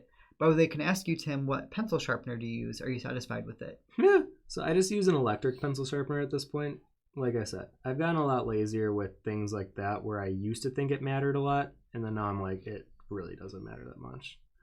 I think because a lot of the areas of detail like this, I'll switch to a mechanical pencil. So obviously it never needs to be sharpened. He's saying I mean the electric one too. So because Tim uses, it's called Exado. I think you probably just got that at Target or something. So I got that one at Office Max. Okay. It was supposed to be like one of the best automatic pencil sharpeners. It's okay. If you're really concerned about getting like sharp pencils, I would get what's called a dual point sharpener. It has two holes. One will strip away the wood part, and then the second one strips away the graphite, and it creates a really nice point.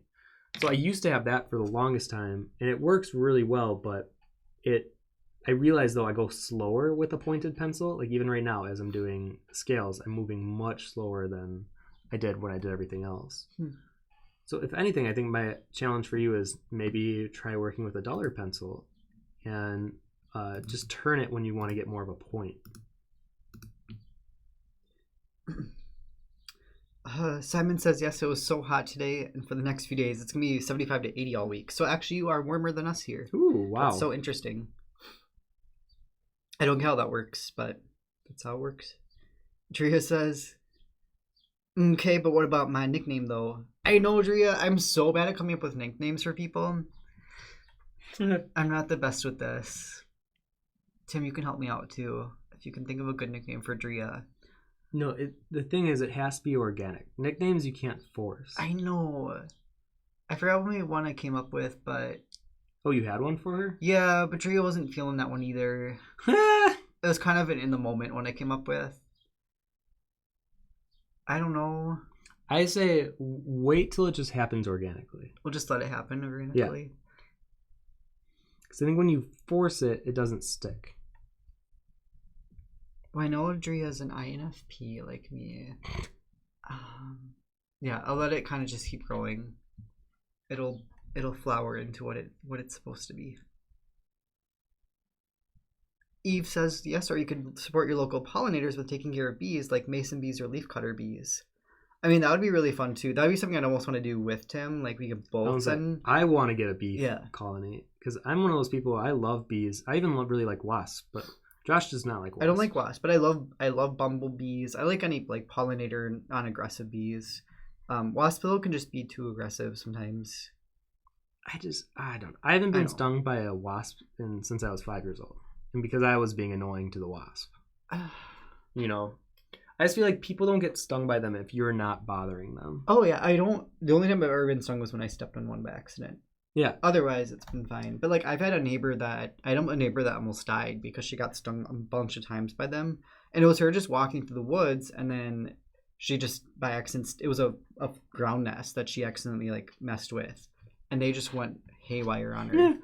They had to cut her wedding ring off even because she swelled up that much.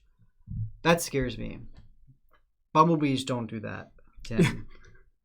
They don't get that mad. They'll just be like, hey, you know what? Just watch your step, please. Just, be careful. Thank you.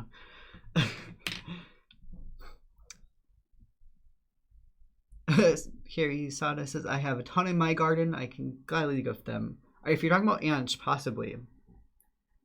Apparently, there's also a directory online of ant farmers that will give you can pay them to get like a starter group of ants. Yeah. Actually, that doesn't surprise me at all. Now I'm thinking about it. I could start an ant business. No. I don't want an ant business in the house.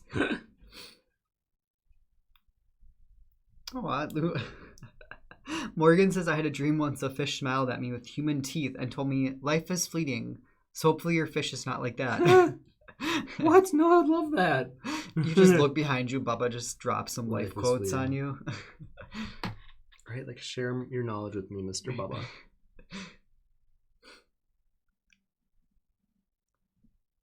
That sounds like a pretty cool dream, though. No, I was telling Josh, I'm having the weirdest dreams during quarantine. I used to maybe dream like once a week. It's been consistently every night for most of this quarantine, and I don't know why, but they get progressively more real to me. And I was telling Josh 2 nights ago, I thought I was shot twice in the chest, and I had this horrible sense of I was on the ground and I was convincing myself of things that people would probably think to themselves before they die. So I was thinking of like my peace with the people in my life. When was the last time I said I love you to my parents? I was like, I had made peace with whatever eternity God there is, or if there is one. And then I like silently made my peace, and I was like ready to die. And then like the hospital or the ambulance came by, picked me up, and I was rushed to the hospital. And I remember they were like putting the laughing gas mask on me. And they just kind of went to surgery as they were putting the mask on. And I was like, well, I don't think I got enough of the laughing gas, but I guess I'll just be awake during surgery. So then I was just awake during my bullet removal surgery. And it was bizarre. It was the most bizarre thing because then I'm bleeding out. I remember like I eventually convinced myself that the laughing gas put me out, and then I woke up. I'm like, what the hell kind of a dream was that? Like, why would my brain think that this is an opportune moment or like appropriate for me to have to experience right now? Apparently, when there's things like a pandemic going on in the world, people have been getting really weird dreams. That's a thing they're saying. That's so weird. I don't know if it's because you think a little bit more existentially, or you think about like probably end of life. I don't know. It brings up probably more thoughts than. Drea says, I don't dream. I don't think I've ever had one. Not that I remember. Ever. Drea. Wow. Okay, wait. That might be some inspiration for a nickname, though. So I'm going to keep thinking on that. Drea says, yeah, I just like putting some pressure on him for that nickname. I know. PZ Cherokee says, Dr. Dre. Dr. Dre's actually pretty good. I mean, I'm kind of going with like, I kind of want to go with something really dramatic, though, now at this point. Especially like Dream Dodger or way too long. That's too long. Dr. Dream. Dr. Dreama? I mean Dr. Dreama? Dr. Dreama draws? But even that should get shortened to like DD. DD? Or Dr. D. Ew. Oh Tim. Oh, well, if you think of it dirty, I guess.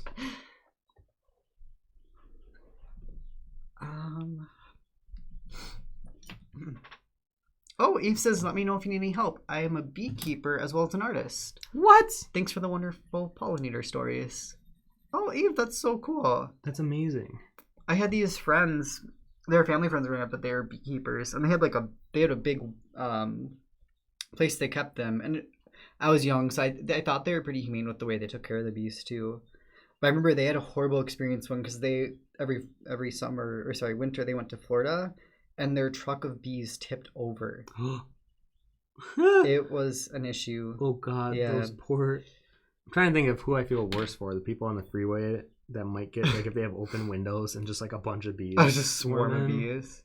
Yeah, I mean, they lost a lot of bees because the bees went running. Oh, yeah. No, I feel bad for the bees because then their whole colony got divided, essentially. Yeah. Morgan says, Josh talks about a woman's near-death experience with a wasp attack. Tim laughs unapologetically. I'm really lost sometimes when Tim and I can have conversations and people can listen in. Well, okay. Because I'll be so serious about something and Tim's just like, oh, it's not that big of a deal. I'll be like, Tim. Okay, so I have a really bad habit of when someone talks to me, I always picture the story that they're telling. So my bad habit, though, is I always make something comical. So when Josh is even telling me the story of like this woman being stung, I'm imagining her like tripping and then like she said she stepped in it, right? So I'm imagining her like face down in the dirt, just like passed out, and then like all these bees coming and attacking her. Oh my God. But knowing the people you hung out with, I'm imagining she's in like this Little Women Victorian dress or like Sunday church dress, just like passed out on the ground, her like bonnet. Oh my gosh, no. It was our neighbor at our cabin too. But I'm imagining the bees being like, do we even want to? Tim. It was a horrible experience. I know, I'm sure I know you like making light of it. But I do like making light. Yeah, well, that's because I don't treat life very seriously. Except for that dream you had. Well, yeah, because I think I'm dying. I'm making peace with death. Okay. She could have died from those wasps, Tim. No, she was face down. Yes, she was. In your head, she was. She's face down in the mud. Because that's how it happens. They knock you down and there's then they just a cross in one hand, baby in the other, just like face down. What? I feel like that's been a dream that you've had to. I mean, just based on the way that you describe your childhood and the people your parents hung out with, I just imagine like the most God-fearing Little Women. That was a lot of them, yes. Yeah. But this was our neighbor at our cabin, so she was like a beer guzzling. She was your Midwestern like older woman. Oh my God, that's almost even more funny. So she was more. I mean, I don't know. They did a lot of outside work, and they were just a nice older couple. Oh, it was an older? Like, it wasn't older. Yeah, they were older, probably like 60s. Oh, yeah, well, they were feel so a little sweet. Worse. Yeah, I thought you meant like late Not 30s, like 40s. old, but yeah, they were like 60s or 70s. Yeah, Tim. Well, I mean, it still could be funny. I don't know. I try to look on the light side of everything, even when I cut myself with the stupid cereal box. Like, it's just funny. Oh, when you cut yourself? Yeah. I mean, because that's just goofy. It was a cereal box. I mean, But if we're someone talking about, like, dies a from something, yeah, then it's a little like sadder. if you opened up your cereal box and a swarm of wasps came out and stung you like crazy, like that's more serious than you getting the paper cut on the Yeah, box. right. Tim. That'd be so. If I opened my Frosted Cheerios and a bunch of bees just came out and stung me, that would be funny. After I recovered from the hospital, that would definitely be one of those, we have to tell this as a joke. And the entire time they're stinging you, you're trying to pour the cereal in the bowl still. So you're like doing this while they're stinging your arm. Yes. Okay, that would be actually kind of funny. I would laugh. But then That's I'd be what I'm like, now saying. they're all in the house right now. And then Astrid's in danger. Alright, let's see.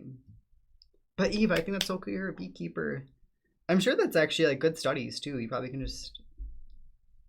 Well, I want to know, I have a few questions. Is it ethical to buy the queen bee from one of these online sellers? Because I'm looking into doing that, but I don't know what your opinions are about that.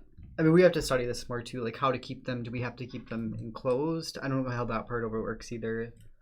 Oh no, I want them to run free. Run free. Yeah, I don't know how that works to at least build up the colony and all that. I'm learning about ants right now, so that's my new thing.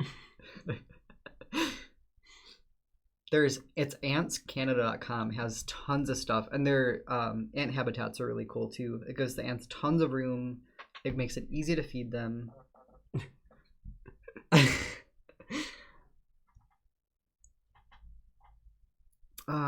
Ronica says a guy in my high school class has an ant business.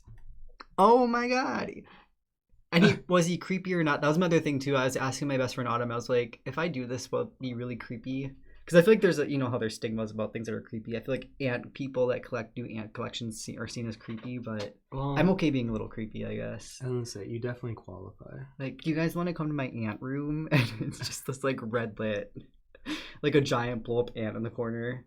I put on a costume. Well, technically, Josh is getting his own office soon, so if you want to have a little red room, ant room, you're more than... I'm going to have like tubes around the entire room of ant pipes, and it's just going to be tons of ants everywhere. Anyways.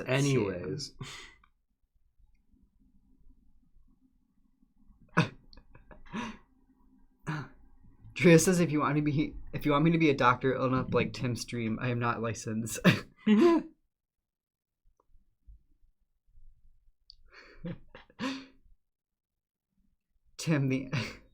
Morgan says Tim the anti-sympathizer. If you die by bees, he will laugh at the visual. I mean, I honestly think that sometimes. I mean, at least I know at my funeral you can make light of it all. I think that's how I'd want to go anyways. I don't want to have this serious. I'd want it to be... because I don't want to... I'm not nihilist. I don't want to say that. But I will say I think I do see... that like nothing really matters in a lot of contexts, and I think it makes it so that I don't take life seriously, so that even like if I what was something traumatic that happened to me? Oh, like when I was little, I rolled off the couch and I broke my arm. I was say there's a lot more traumatic things that happened to you, but yes, the minor things, yes. Oh yeah, but even the heartbreak and stuff, when you look back at it, it's just so ridiculous. And we put so much emphasis and weight into things that when you grow older, you're like, oh, this actually doesn't matter at all. So I don't know. Maybe I do it to a fault. I can at least admit that. Okay, in the moment though, I'm definitely serious about things because I want to make sure the person's okay, that they don't need to go to the hospital. Like when I fell face first in the driveway, there was no urgency from Tim. It wasn't like, oh my god, babe, are you okay? Oh my gosh. Like, because if Tim did that, I'd be like hugging him. I'd probably have to look at it. I'd have him lay down on the couch. I'd be like, do you want some tea? Speaking of tea, you got your tea. Want me to get your cup ready? Yeah, actually. Okay. All right. Yeah, you got 20 minutes. Let me tell this story because I want to see if other people think this is just as funny. Oh my god, So, this cup's too big. oh, It it's too doesn't big? work. Yeah, hang on, I can do it. So Josh is outside. This is like mid-winter, or like late winter. But there was a sheet of ice covering our entire driveway. So I'm in the kitchen cleaning No, dishes. it wasn't the entire. I wouldn't be that dumb. It was just a part of the driveway. That's why it was unexpected. True. Okay. It was part where I think it was under a car. The car moved, so there was a sheet of ice that the sun didn't hit. It was very thin though. Yes. Okay, that was it. Black ice, as they call it. Black ice. So Josh is outside. What were you doing? Were you taking out the trash? Yeah, I was. I rolled the bins to the end of the driveway. So So Josh I'm walking rolled back. the bins out to the end of the driveway, comes back. His slip on the ice, mind you, I'm in the kitchen, I'm doing dishes, and I'm watching him. His slip was like foot carried off under him, face flat down. It almost looked like a TikTok how fast it was. Face down flat, and then he's like shooken. Yeah, So then he's literally my feet went up in the air and my face went down first. I know, I that saw could have it. been really bad. Okay. So then Josh gets up. He's in like this scared cat like look position, like looking around, and then does like the and then like I see him like start to take baby steps. I broke my nose. I swear I felt like I was either dead or my nose was broke. Or both. So then he comes inside. I had to pretend like I wasn't just laughing my ass off. And I'm like, oh, what's wrong? And you're like, I think I really hurt myself. And I'm like, what? So I'm like inspecting you. There's nothing wrong. But he's in like this scared, shock, panic. I think if you would have came up and there was blood or something, I would have had a more like scared reaction. But since you looked fine to me, but your expression was so funny. I think the better part was you like timidly making your way in the garage, like holding your face. I thought I was dead. I'm not kidding you. I really did think it was the end. Oh my god. Hang on, I can share the video though. You keep drawing. You have a video of you? Oh yeah. Wait, what is this? This is what the bruise did. Look at that bruise. Okay, I'll pause it. Look at that. How did it happen right there though? Okay. Story time. Oh my god. I will say in the moment, no sympathy from Tim. It was just like, oh, hey. I have a horrible trait, and I do have to admit this. Whenever I see people fall, I find it so funny. Even when you're describing your church lady, that's why immediately I saw her falling from like. I made it lose focus. I'm sorry. I'll get it back. Oh yeah. Oh no.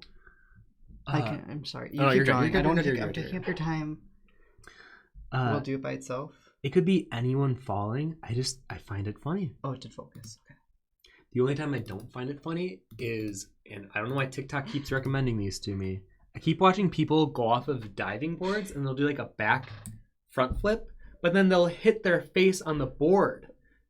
And then it's like, oh no. To me, that's not funny. That's like an immediate like. Wait. Wait. Why do you sympathize with them?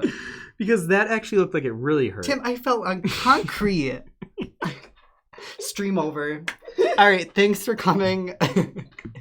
I don't know if it also had to do with the fact that you're naturally clumsy, so I feel like you fall a lot anyways. So I guess I'm just used to you falling.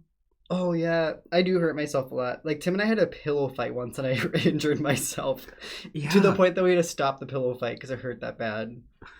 It happens too much. But I almost kind of appreciate that. I don't know. I almost kind of like that you're not sympathetic. I find it funny. Well, because I think most people take life so seriously. I think I'm in like the minority of people that just are like, whatever. That you don't take too much seriously. No. And if people, like if I feel that like a friend or someone treats me ill, I just won't talk to them then anymore. Like I don't have to go on this tirade of like making myself feel better by making them or like by chasing them and calling them out. It's just not worth it. Okay, but serious question though. Back to the original thing though. If we were taking a walk through the woods and I stepped in a bee's nest and like 1,000 wasps overcame my body and like stung me to death, and then my lifeless body is laying there, what would you do? My first thought was, well, I'm a faster runner. All right.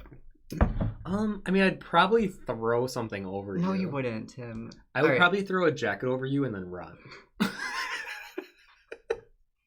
I mean, you'd be safe. It's like in The Office when Dwight, there's this, I think it's the squirrel or something in the office, or the bat, and then the one girl, he throws the garbage bag over her face with the bat in it, and then like 3 episodes later she gets rabies, and it was from the bat.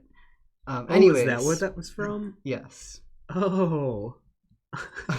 Vic says similar situation. My horse was free running in the hall. He spooked. Wait, your horse is free running in the hall? Wait, what? Like, yeah, that's a good story there. Wait, what? Like the hall of your house?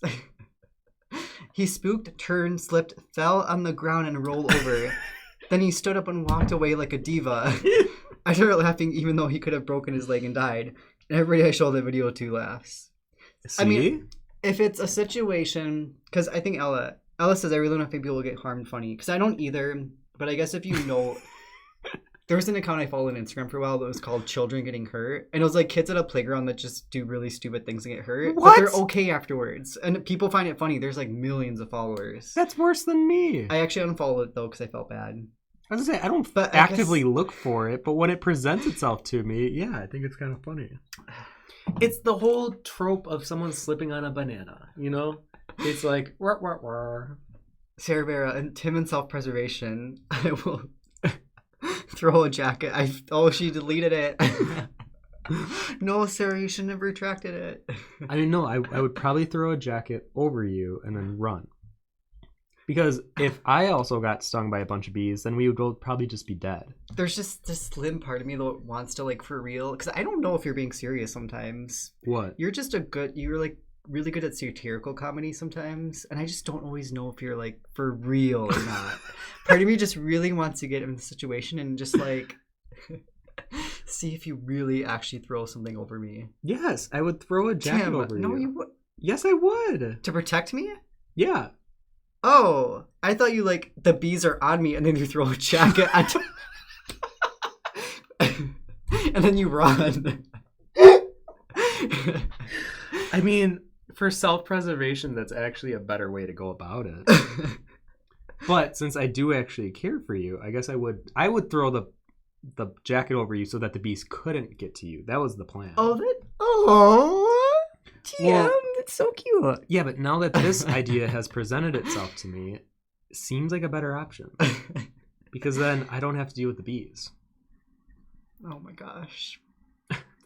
Simon says I'm dying. God, I need to have wine with you guys someday. Yes. There was the wine stream, but that didn't go too well either. Champagne?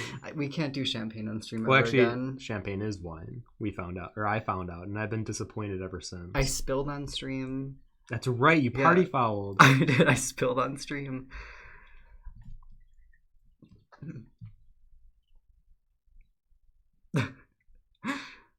What? So what are you doing right now with your drawing, Tim? Oh, yes. So, I mean, I got a little sidetracked. I might have to spend a little time on this before we do a color stream next week.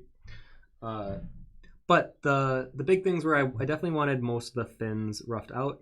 And then usually I'll do a light pass on the fins near the edge. That way it gives more of a form to it to have the lighter fins near the middle. It implies that the light source is rounding out the form.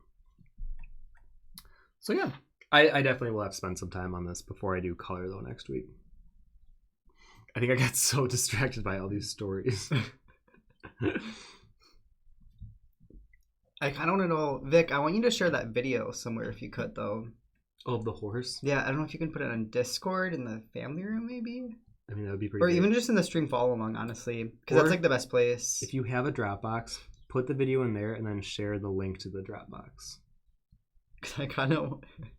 I'm trying to think about the hall. That must be maybe a term. Maybe that's like a term for in the stables or something. I don't know. I'm just imagining like a house hallway and the horse is just running through it. I'm trying to think of like the worst thing I've ever laughed at. Oh, for sure, when YouTube first kind of came out, the grape lady stomp. I still think that is Oh so yeah, funny. her. Where she's stomping the grapes and then falls out and then is like, ow, ow, ow, ow, ow.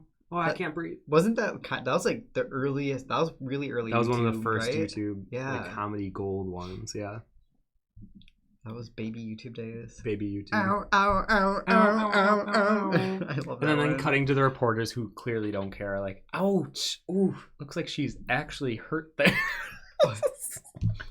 Oh, Vic says I can. I'm gonna do that as soon as I finish. Yes, please, everyone. I'm sorry for the distractions. Vic, please take your time and finish your drawing. Don't worry about the video. But I do want to see that when you're able to. That's so funny. Yeah, that's pretty great. We're down to about 9 minutes left. Whew, my goodness. All right, so now I gotta kind of focus on these minor details here. I cannot believe I was doing so good with time near the beginning. So you can see when you start doing the details, time goes really fast. So I try to block everything out quickly so that I don't get in this predicament where then I'm like rushing, which I think a lot of you guys must have been in because a lot of you were saying, no, I'm behind.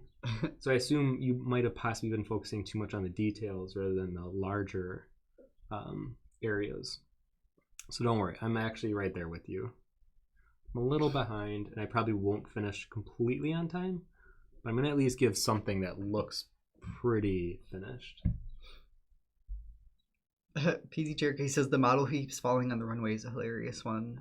That one's pretty good too. That would be me as a model. I'd trip and fall on the runway, and then bees would attack me. Just out of nowhere. Just out of nowhere, a swarm. The wasp come. I think I figured out. I think I know why you hate wasps. Why? Animal Crossing. It could be instilled in me from a young age. I totally think you've been preconditioned to hate wasps. No. Before I even really got into Animal Crossing though, I was with my friend and then I stepped on one and the bottom of my foot got stung a few times. Yeah, but Animal Crossing reinforced the hornets are bad stigma in your head. Maybe a little bit. Yes, but the real life situations were pretty rough. Oh yeah, Simon. It's crazy to think that the video on Josh after he fell is the first time I talked to him. That's right. That was, yeah. I don't injure myself bad enough that I usually bruise, so it was actually kind of fun to get a bruise for once from something. Like it really was a way to show. What was that? To show that you actually got injured. That I actually injured myself. Carrie says I'm really bad at measuring my time to draw. It's a learned trait. So I think if you keep doing these Wednesday streams with us, I think you'll get faster and faster knowing where do I waste my time. I know for me, I usually waste time on edging. I take a lot of time on that. So that's why earlier I tried to, do all of the mermaid first and then get into more of the smaller details.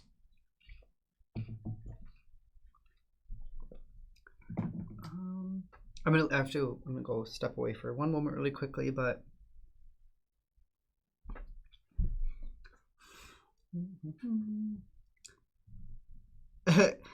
Claudia says my dad loves his truck and once he asked if he should move it in a parking lot and I said yes and he hit a pole and it laughed so hard I felt like I was gonna throw up.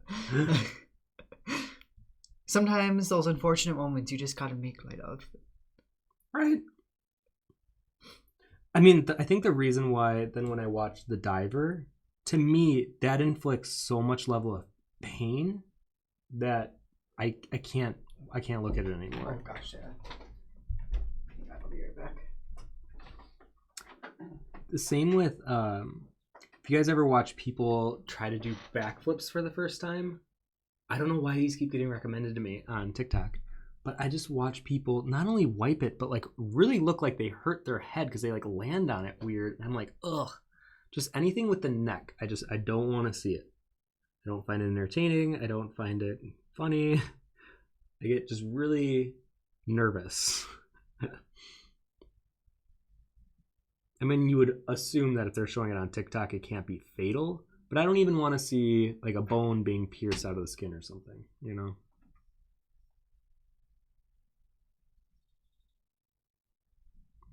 Okay, so I'm going to spend my remaining time on this face to make it look as mermaid angelic as I possibly can in the time we have left. I mean, these 90 minutes definitely went really fast. I feel like that tends to happen to me when I do studies. It's like the first 10 minutes, I seem to like get so much done. I'm like, yeah, I got this. Not only am I on track, I'm ahead of time. And I like give myself a high five. And then in the final 10 minutes, I was like, where did I do with my time? Why am I so behind? I would say even in light drawing way back in the day, when I was able to do that, pre-quarantine back in the day, when I did light drawing every month, roughly like twice a month, I learned how to make areas go by faster, and areas that I knew would take a lot of time I would save for the end. 4 minutes left. 4 minutes left. Oh, Eve, I'm so grateful that you guys love bees too. Oh, I love Tim bees. Tim adores bees. I think bees are great too, because especially with having a garden now, we're realizing how important they are to it thriving. They're part of that system. And I feel like I've always related so much to a worker bee. You're just like head down, you're focused. That's what you do. And you go to bed, you wake up, you do it again. Oh, you're definitely going to love my ant farm then too. Ants, I don't know. They're a lot more... Well, I guess bees are too. Like, they work in a colony. Mm-hmm. Yeah, it's kind of like working for the greater good. They have a bigger thing they're working for, I guess, at least in their head. I feel like maybe I have this wrong, but I feel like ants are just brutal. I feel like they'll kill one another, they'll eat one another. I mean, are bees territorial though? Because I mean, ants, it's just it's protecting their own colony in a way. It's kind of like they have their assets and they don't want anyone else to get to them. I thought they eat them themselves though. Is that wrong? Well, so I know. So a queen, if a fertile queen comes up in the colony, if she goes out and gets herself pregnant, she will get kicked out of the colony then. And if she goes back to the colony, they will kill her. So that's where the queen has to then go. That's how a new colony forms then, is she goes off on her own and makes her own colony. Yeah. She can't be cheating on her colony like that. Because, otherwise all the other ants, they're all just... The worker ants are females, but they're not able to reproduce, which is interesting. Wait, all the worker ants are females? Yes. What do boy ants do? They breed and then die, I think. That's it? I have to read more about this, but there's, What? I mean, kind of sounds like human males. So the males only emerge from the colony for 1 day in order to mate. What? Yeah, and I don't know if they stand their ground then the rest of the time. And then the worker ants. What do they do? The worker ants are the females that aren't fertile, so they are the ones that go out and forage. Wow. Right? Animal facts. Also, male ants are the ones that have wings. What? Yeah. Man, it is a perk being a male ant. I feel like the female workers are just literally working all day. They're doing what they can to make food for the entire colony. They're busy. And the boy ants are just getting busy, and then they eat, and then they can fly. God, I'd be Vic pissed. posted the video. We're definitely going to watch that because that's so good. I love that you got a video of it too. That's where, I mean, if Tim got a video of me falling, it might have been actually kind of funny. I wish I would have videotaped it so bad. It's not like you knew it was going to happen, you know? I should have, just assuming that something bad might happen. Because I feel like if camera followed you around every day, there would at least be like 1 or 2 spills. Morgan says, to be fair, I watched my girlfriend trip on a tree root and face plant at light speed into the ground, and I laughed so hard I cried. So I can't judge. See? Y'all are horrible. Josh is pissed.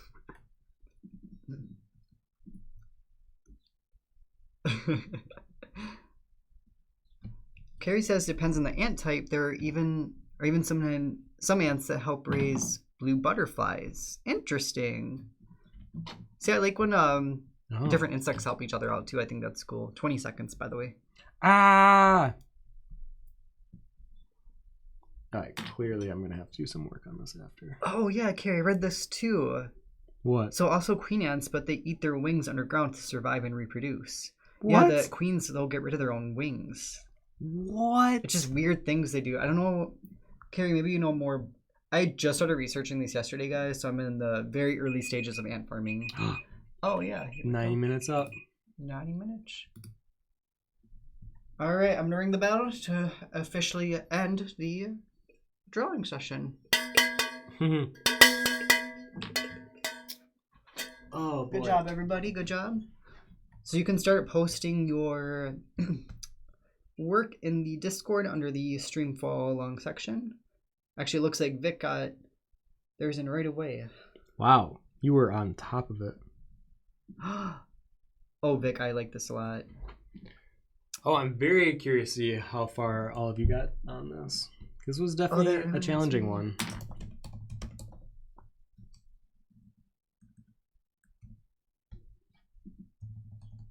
Oh, Vic, I like yours a lot, though. This reminds me of a little bit of... It's like a more detailed version of the guy that did the book, the boy, the mole, the fox, and the horse. That book I got. It's so... Because it's kind of just got that feel to it for me. It's so pretty. Yeah, so if you want to post your guys' final Pearl Mermaids into the Discord, like Josh said, in the channel follow along stream, we will go ahead and I'm going to switch to my Cintiq, do a mini critique, and then we will go ahead and end the stream. I'll switch with you. Oh, Tim! I think the hardest part so for me, though, is I made the face really dark and the body's lighter. So even looking at this, I'm like, I need to make either the skin dark or the face lighter. But the problem is, since it's metal in the way that I took the picture, the face does look a bit darker. But then it has like really stark shadows like under the arm here and around the shoulders. So it'll be fun when we bring this into Photoshop, because I think color would help show that this is metal. Because right now it almost looks like a dirty, like I'm adding things that wouldn't normally be on skin, like this super bright highlight on her stomach torso area. It's like blindingly bright.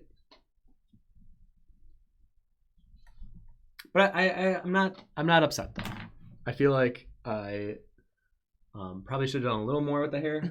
But like I said, 90 minutes is a very short time for a study like this. So I'm glad that at least it's better than the fish, and that I finished, and that I am curious to see what you guys did. Oh, that's cute. Ella says, if I'm not wrong, they aren't aware that they are helping the butterfly, but the caterpillar looks like an ant larva when they raise them. That's so cute. So they're not doing it necessarily out of goodwill. Yeah, but it's like, I don't know, I'm trying to think of the story I'm thinking of right now. It's cute, they don't really know what they're doing. And then it turns into a butterfly and they're like, oh, whoops. Alright, I'm gonna turn this off. Okay. Let's see here. Oh, do you mind clicking OBS here? Where?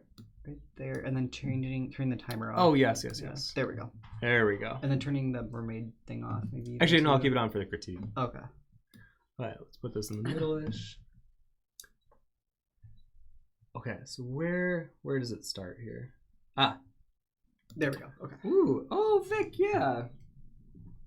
Oh, this is so really cute. I like how you did the face. It almost has more of a... the way that the Avatar creatures have more of like a flat-looking nose. I think it's really cute. Honestly, I think in 90 minutes you did a good job at capturing the different materials, because you did a lot of the harder shadows on the fins and even in the hair. And let me look at let me pull the reference on this side too, so I can see like a back and forth. And still haven't had time to post a horse video too. Right? You were just on top of it today. Actually, maybe I will turn off the mermaid picture. There we go. So I think my critique for you would be...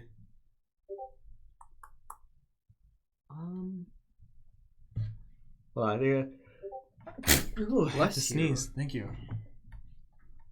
I think it would just be continuing to work on softness in some areas. I think the face especially, the statue has such a childlike girl, like rounded features, and I feel like yours were a little lined out, like even with the mouth it almost looks like a straight line in yours.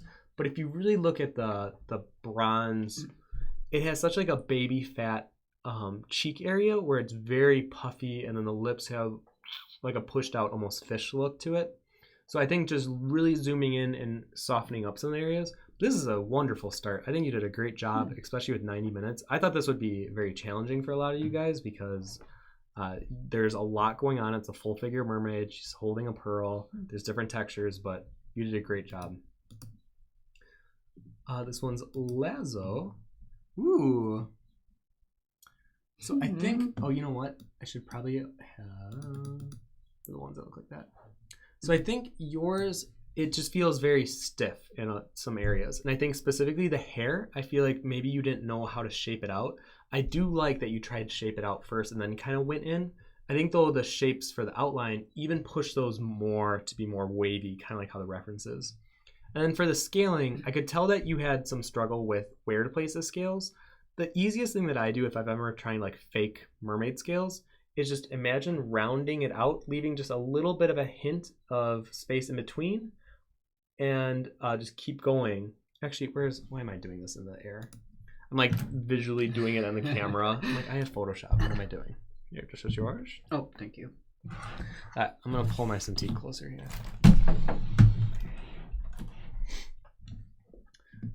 So when this opens, I'll be able to show you better. I like some of what you did with the tail fin. I think it shows a little bit more depth to it. Oops, It'll open on up this over here. Yeah, sorry. We'll just make a new one. File new. We'll do that. Okay, so the easiest way that I would make scales if you're ever just kind of winging it, there's two ways. So I would either do like this, where you leave a little space in between, and then when you go down, you see how that little space in between then acts as the gap for the top fin to hit. So then when you're doing it, it becomes really easy then to repeat that pattern in that scaling process. The other way would be is if you literally just connect them, so you just make humps. The tough part is though to make sure they're somewhat on a same plane, or else you'll get something like this where it looks really disjointed. So you want to make sure they're a similar size, and then as you go on, you just keep doing the humps. Now, my favorite way of doing fins though are where you imply it. So oftentimes there'll be like spaces, areas where maybe it's not fully rendered out. Now this works pretty well for pencil or even digital if you're doing more like spit painting. But I think there's a bit more of an organicness to it where you imply scales rather than having to draw out every single scale. So I don't know, it kind of depends on what you're looking to do. But I think with yours, they look very choppy, like this, where some of them feel smaller, some of them feel too big. So I think just focus on a pattern and then essentially just repeating it all the way from the top to the bottom of the fin. And I think the outlining is a bit tight, a bit slim, because then you have like thicker outlines on the tail fin, but then the ones near the face are so small that I think there's gonna be areas where just allow the shadow to bleed over into the face. But good job. Oh, there's a lot of them. Where was I? Oh, this one's for Eve. Ooh, wow. Actually, you did this better than I did with the metallic part of the body, because I think I was trying to make it look like a person the first half of the stream, and then the second half I was like, I'll make it look more metallic. I should have just kept it more metallic the whole way, because I like how you did the contrast where you can tell it has more of a bronzy or some sort of a metallic a look to it, the way that you did the shine, especially with the arm having such a harsh bounce light on the side of the arm and then a really dark shadow and then pushes it. Really good job. Features feel very soft. I would say maybe the thing that you ran out of time with was rendering the hair more, because I can tell you rendered the scales and the fin quite a bit. This looks great. I honestly think maybe just finishing some of the hair part would look really nice. And then if you want to challenge yourself, come back next week to do the color part, because I think you have a really good underdrawing there. Ooh, Lunalas. Change up the colors for some variety. Definitely could have been done better on the tail. Oh, this is gorgeous. I love how you did, it's like you pulled the essence of a pearlescent color that would be, you know, drafted from the pearl and then pushed it into the mermaid with these heavier pinks and purples. I love the way that you did the hair highlight right here with that Z. It really implies a metallic sheen to the hair rather than it feeling realistic in terms of like natural hair. So I think you gave it that metallic bronzy look. This feels like a statue or like a mermaid that's been trapped in a pearlescent spell or something. This is great. I think obviously it seems you spent a lot of time like here, and then I think the body got away from you a bit, but I think that's just a time thing. I think this is really well done.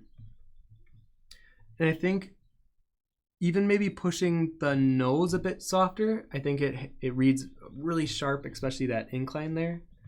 And then I think obviously the rest would just be a time thing and making that work. Very gorgeous color choices. That was very smart. Oh, Drea for Mother Ella. Oh, where's my reference? Ooh. So this is another one where it does feel kind of like metal. I would even push that highlight like the other one where it was very intense on the back of the arm. Like you have that the lighter gray, but see even the reference has that like just that spot of like almost pure white. The face is giving me a bit more of a sad look. And then I think the mouth gave you trouble, similar to the first one where it almost feels like a straight line. But if you look at the reference, it has a lot of different bumps and fishiness and chubby baby fat cheeks to it. So I would definitely work the area of the mouth a bit and push the forms more on that. The hair still feels a little stringy in some areas. I think shaping it out in larger sections might help you. And it seems like you relied on white as a way to distinguish the hair from the shell. I think it's okay since you drew the shell. I think it's okay to have some of that bleed into the shell because that's how it is in the image too. And then have it subtly be brought out of the shell texture. I do applaud you though for actually doing the shell. I like that you did the scales is what I was talking about where you imply it because from a distance at first glance, yes, it gives me fish scale and it gives me that mer tail that we're looking for. I think looking at it a bit closer, I would still push some. I really like how you handled it here. I think here gets a little lost, but in here, the highlights are mostly in the center of the fin, but here they seem to be a bit more sporadic, and that's because of this metallic bronze where it's just sharp edges everywhere. But you can still see if you squint your eyes, the strongest highlights are still near the butt, and on yours, they're spread out. But I like how you did it on this section here. And I also do like that you made the pearl the brightest because that's definitely your area of focus. So good job. And you're not afraid to use value. Tria said I'm terrible with realistic hair. Do a tutorial on it. I mean, I definitely could and should. So this was Carissa. I was too slow in the form. I'll try to be faster next time. Honestly, this is great because if you're recognizing that this is something you want to work for next time, then that means this stream you learn something about yourself and maybe you spend too much time and focus on one area. So I think that's great that you learned that about yourself. Yes, I would definitely say this just looks unfinished, but it's a time management thing. I do like how you try to incorporate more colors and the pearl has that sandy reflection gloss to it, which I actually really do like because then you're incorporating the hair and how it would be reflected in the pearl. So I do like that you were smart in noticing that. Because if you look in the original drawing, what you might not realize is this kind of golden circle that was in the pearl is actually reflecting the arm of the bronze of the mermaid. So that's where this kind of secondary ring of light comes from. So the fact that you're kind of carrying in that it's reflecting the hair color is pretty great. I think the skin tone, you gotta go way more with contrast. You're working with like a 10% fair skin and then white as your highlight. I would definitely push some of the darker areas. And remember, skin is a mixture of a lot of colors, so don't just use like one pale sand color.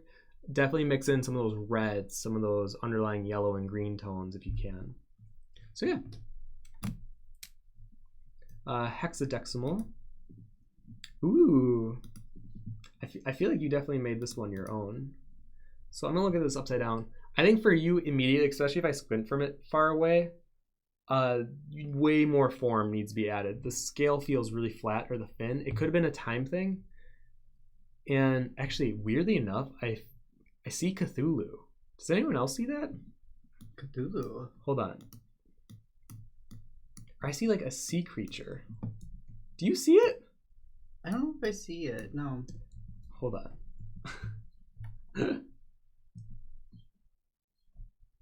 Maybe if I cover this up.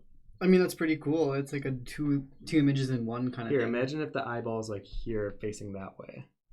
Do you see it where like these are the teeth? Oh, that's kind of cool. It's like a really I didn't scary... actually see that. Oh my gosh. Do you see it?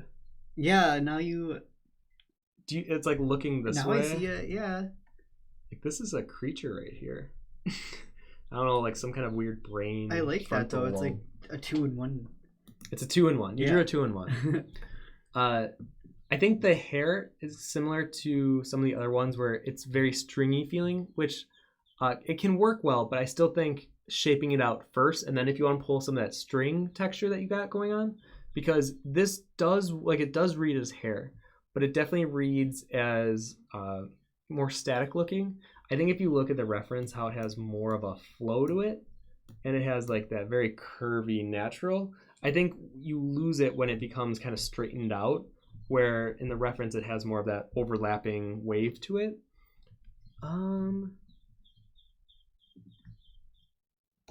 And the thing that I like about yours a lot is it really feels like she's holding and protecting this pearl. Like there's an emotion behind it. And I kind of feel that.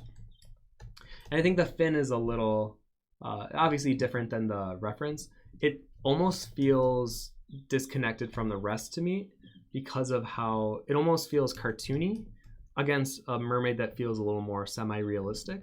And I think it's just because of how big and thick and kind of symmetrical it all feels. Where I think when I think of mermaid fins, they're very flowy and organic looking. So maybe that would be another challenge I would throw your way. But good job. Sarah Bear, now I can not unsee the eyeball. Right? Every time I see these now, though, I think all of them look like eyeballs. Cthulhu. Now. This is from Wish I Was a Tree. It says I'm sweating. Oh no, this is great. Oh. Okay. You guys are so funny when you're like, I'm nervous. This actually feels really good because you were very smart with your placement of edges, and it feels, to me, this also feels very metallic, and it has kind of that statue look to it because you didn't sharpen a lot of the edges where it didn't need to be sharpened. You did what I've been critiquing a lot of people on, where the middle of the scale, I mean, you definitely went even a little higher, but the middle area of the scales are brighter, so it gives it more of that form. It has more of the three-dimensional feel to it. Then you gave it that really harsh highlight on the underside of the arm, which once again, great because that makes it look more metallic. The face feels pretty good. I would push even some of the darker areas, especially around the forehead and eyelids. And then the hair, I think you did some good job shaping it. I think it's the inner workings of the hair that you could push more of the curves and more of the values, because it almost feels, well, actually it kind of feels a little bit like Mike Mignola. If you look at his pencil drawings on Instagram, it kind of has the same like slightly triangular feel to it. So it's kind of cool. And maybe go look at it and see if that inspires you, because that's definitely what it reminds me of. Okay, well, good job. Jim to the hum. Let me rotate this back. Ooh, okay, so even though you do have that good highlight, I definitely feel like this feels more like a real mermaid. I think it's because the highlight on the body is so subtle. And I mean, it's similar to mine, where I think mine also kind of felt a little bit too much like a real mermaid rather than a statue. I think the fins, I would push a little more of that contrast, because it feels very much like a smooth fish scale, where this one was definitely more like rough and more jagged. And then I think you do some really nice shading, especially with your midtones. I think the hair, similar to the last one, I think there needs to be more inner working, and maybe even the outside of the shape of the hair. I would push it just a little further out, make it a little more wavy, and be comfortable knowing that these forms might feel weird because you're creating kind of a different silhouette. It works in the long run. And I like how you tried to bleed the hair into the shell, but I would push it even more into the bleeding, so I'd make the hair darker, because right now it almost feels like kelp or like an underwater flower against a background. And I think kind of bleeding some of that shadow area into the hair may help. I think you did a great job rendering the pearl, and the arm looks very metallic. That feels really good. And I think focusing more on the hair would be my challenge for you. I like that you threw in the pencils you worked with too. Actually, that's a good idea. I should start doing that for mine as like a way of, hey, I created this with these 3 pencils. Yeah. Because if I was to look at, you're working with a 2B, it looks like. So clearly you're comfortable working with a darker pencil. So I would just now focus on the hair and like pushing some of the minor details. Wow, Felix. Okay, 90 minutes was really short for full color. I didn't really finish, but I tried my best. Ooh. Oh yeah, this definitely gives, I know, right? 90 minutes is not a long time. Like people think it's a long time until you're actually with like 20 minutes left being like, I don't know where I should focus my time. Some great color choices here. I think Asher wants to come see it too, Felix. Yeah. I think for you, it would just be time management would be my biggest critique. But it's so hard to make a finished full color drawing in 90 minutes. And what you did already is very impressive. Sorry. Oh, Astrid. Do you want to come see what do everybody you did watch? today? What does it Want to see you what watch? everybody did today? They did lots of work. Oh, what is it They did you a really want? good job today, Asher. They all did a very good job. I like the way that you do skin. It's very soft, but I definitely feel a lot of different color variation going on. And then the pearl feels very fun to me. It's like a moonstone pearl. Yeah, and the hair. I think the hair is where, if you just maybe gave it like 15 minutes, I think it could really make this shine even more. Good job, though, doing full color in 90 minutes. That's not easy. Well, a lot of you guys did the mermaid today. Eunuch. This was my fish. I really dislike it. No, you can't say that. I'm bad at gradients with pencil. You can't say that either. No. What did I just watch? Oh, I've been watching The Reel on YouTube. Oh, gosh. I know.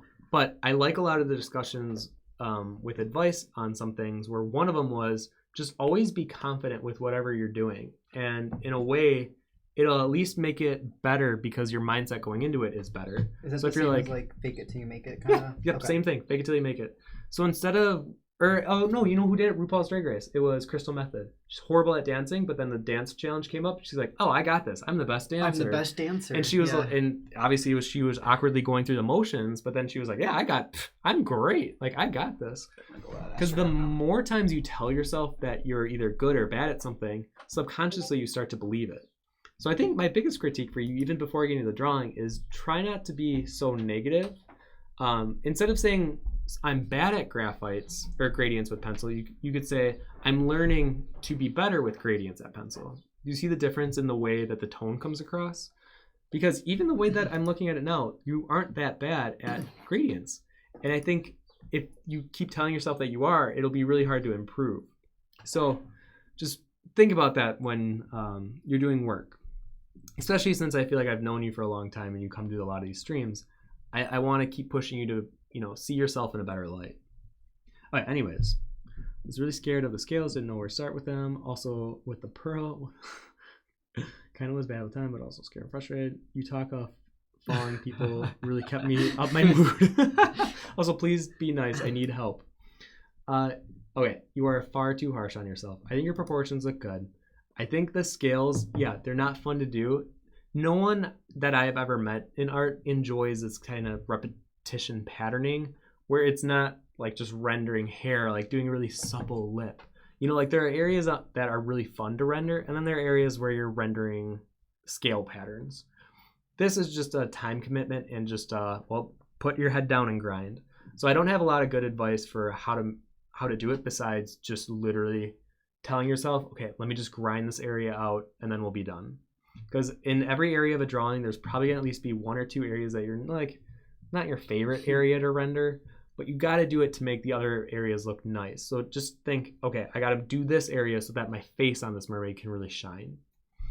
Your gradations, I think what I see for you is a lot of like strong lines within the shading, but I would challenge you to work on more subtlety. Like even with the arm, you can see how the highlight, see how it's broken up. It's not just one solid strip of highlight. It has a little bit of a waviness to it. And that's because the forms of the arm has a little bit of the curve where, oh gosh, I shouldn't be saying muscles. I'm bad with anatomy names, but it's like I think deltoid and the tricep. So yeah, the deltoid goes into this area, And then on either side of the arm, you have the bicep, a tricep. Wow. So then there's a little, I mean, just look at an anatomy book. I think that might help you understand underlying anatomy and knowing where the subtle shading can be for the nuances in the curves of the body. I think you're not afraid to use a darker pencil and a darker value, so that's great. I would just carry that over into everything. In like the areas that you feel safe at adding the dark pencils, I can see you adding the dark, but I would carry that over everywhere. I think for the pearl, you did a pretty good job. I think you can see how there's kind of a definitive edge to the highlight. I would make that a little more pronounced in yours. And then I think the proportions are just a little off, but not enough for me to critique you too heavily on. I think obviously the arm, they feel so straight, especially that forearm. Just curve it just a little bit. One of the weirdest advice that I was told from an artist, or from not even an artist, a random like 13-year-old at a convention, was that her teacher told her there were no straight lines in the body, in the human form. So I'm going to tell you that to hopefully maybe curve out some of your body forms. And besides that, I think the hair, you're doing a good job shaping. I think it's inner shapes that will be the challenge for you. Overall, though, good job. I think you are way too harsh on yourself. I think you did a good job. Larissa, I didn't know what I was doing most of the time. You guys are so funny with your critiques. I feel back like when I was in college and whenever anyone put their stuff up, it would always be like, oh, well, it's not my best work, or, oh, I really struggle. Like, it was never anything great. And sometimes I think it's good because you can recognize maybe the flaws within your work. But I feel like oftentimes it's like like, please don't attack me. Well, I mean, it is nice because usually then people will be like, oh, no, it's not. So it's like a nice way to, you feel good. Well, but plus, these look also good, guys. Don't feel like... I mean, as we do these more and more, I think you should feel comfortable knowing I will never attack anyone on stream. Like, I am here to help you in the best way that I can to give you constructive feedback and criticism that will actually help you moving forward. So I will never put someone on blast on one of these streams ever. I don't think that's ever happened with you. It will never happen. And I think because I was raised in such a weird way with critique where I was given such harsh, blunt critique to the point where it was kind of borderline mean. And then I was given critique that was so nice that didn't actually help me. So I try to be somewhere right in the middle, you know, which I think is a good place to be. Well, I think there's something good in everything too. It's like, there's always something you can compliment and be like, this was done well. And then there's always going to be something maybe like could always be improved on. My first critique is it looks like when you took the photo, there's a shadow of a binder or something on the right side. But I think when the actual drawing, I can tell that you confine a lot of stuff and then your shading is very fast. I think my critique for you would be detailing and then subtlety. Because even with the fins, I can kind of tell they're implied, but I would push it even a little further. It's like you did a few little implication lines and then we're like, I'm done. I don't want to do this anymore. I think sometimes doing the grind of a drawing, as sometimes it might not be the most fun, it can really enhance a drawing from one look to like looking even better. And I think for you, just having some areas of edges that feel really crisp or really clean, or have highlights that really stand out. Because even on the pearl has kind of a shading everywhere. I think having a more crisp edge to some of that. Or even in like the little pocket of the arm on the bronze statue where it has like that little separation between the pearl and her arm where it's really dark. You can see on yours, it's just kind of this rough outline. And I think for the face, it was kind of a tough face. I won't lie. It was kind of a tough face to do because it has this very cherub mouth. And then drawing eyes that are closed are kind of challenging for people because most people don't draw characters with closed eyes. So I think proportions a little bit where the nose, I mean, you just drew a straight line. I think kind of shading out the bridge of the nose on either side would help you. And I think for the hair, definitely you got to push more of the waves, you know, have more of that, the hairs laid out on the bottom of the oyster, because it feels like you did a little bit of it here, but then the rest of it just felt very simplified. So I think I think maybe because with time you wanted to draw the oyster and there were so many things you wanted to include that I felt like then details had to get pushed to the side and you weren't able to do them. So I think for you, next time you do a study, maybe focus on certain areas to really try to put some rendering and detail in, and then have that be your shining area. And then slowly over time, you'll get faster and more efficient the quicker you get. But yes, this is good though. I think looking at it from afar, I think the biggest compliment I can give you is even from afar, looking at it on my second screen, I can tell what it is. So that means you handle values really well, where it's very distinctive of where something ends and where a subject matter begins. So good job on that. Drea says I'd rather have the harsh critique than a sugar-coated one. I would hope Maybe so. next time, Drea, Tim can just high school teacher you. Was your teacher just... My high school teacher? Yeah. I love her, but she was awful to me. She emailed my parents once saying I was nothing more than a photocopy machine. I wasn't a real artist. She told me to my face that I was I was a big fish in the smallest of ponds, and if I was thrown into the ocean, I would get eaten up.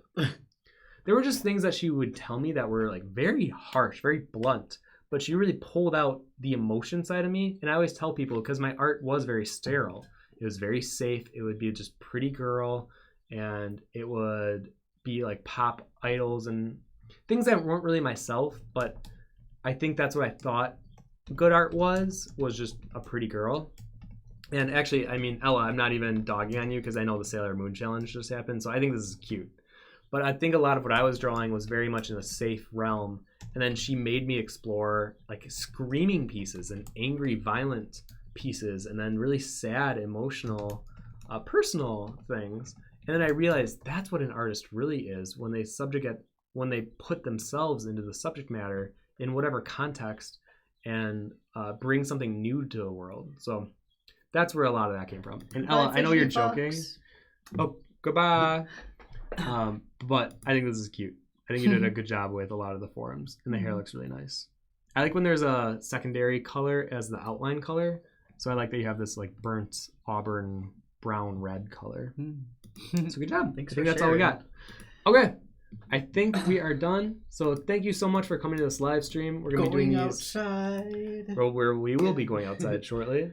But we do these every Wednesday at 2 p.m. Central Time. And then next week we'll be doing a coloring one of this mermaid. So if you want to either do it straight in color or bring in your pencil drawings, that's what I'll be doing. I'll be coloring over my pencil drawing.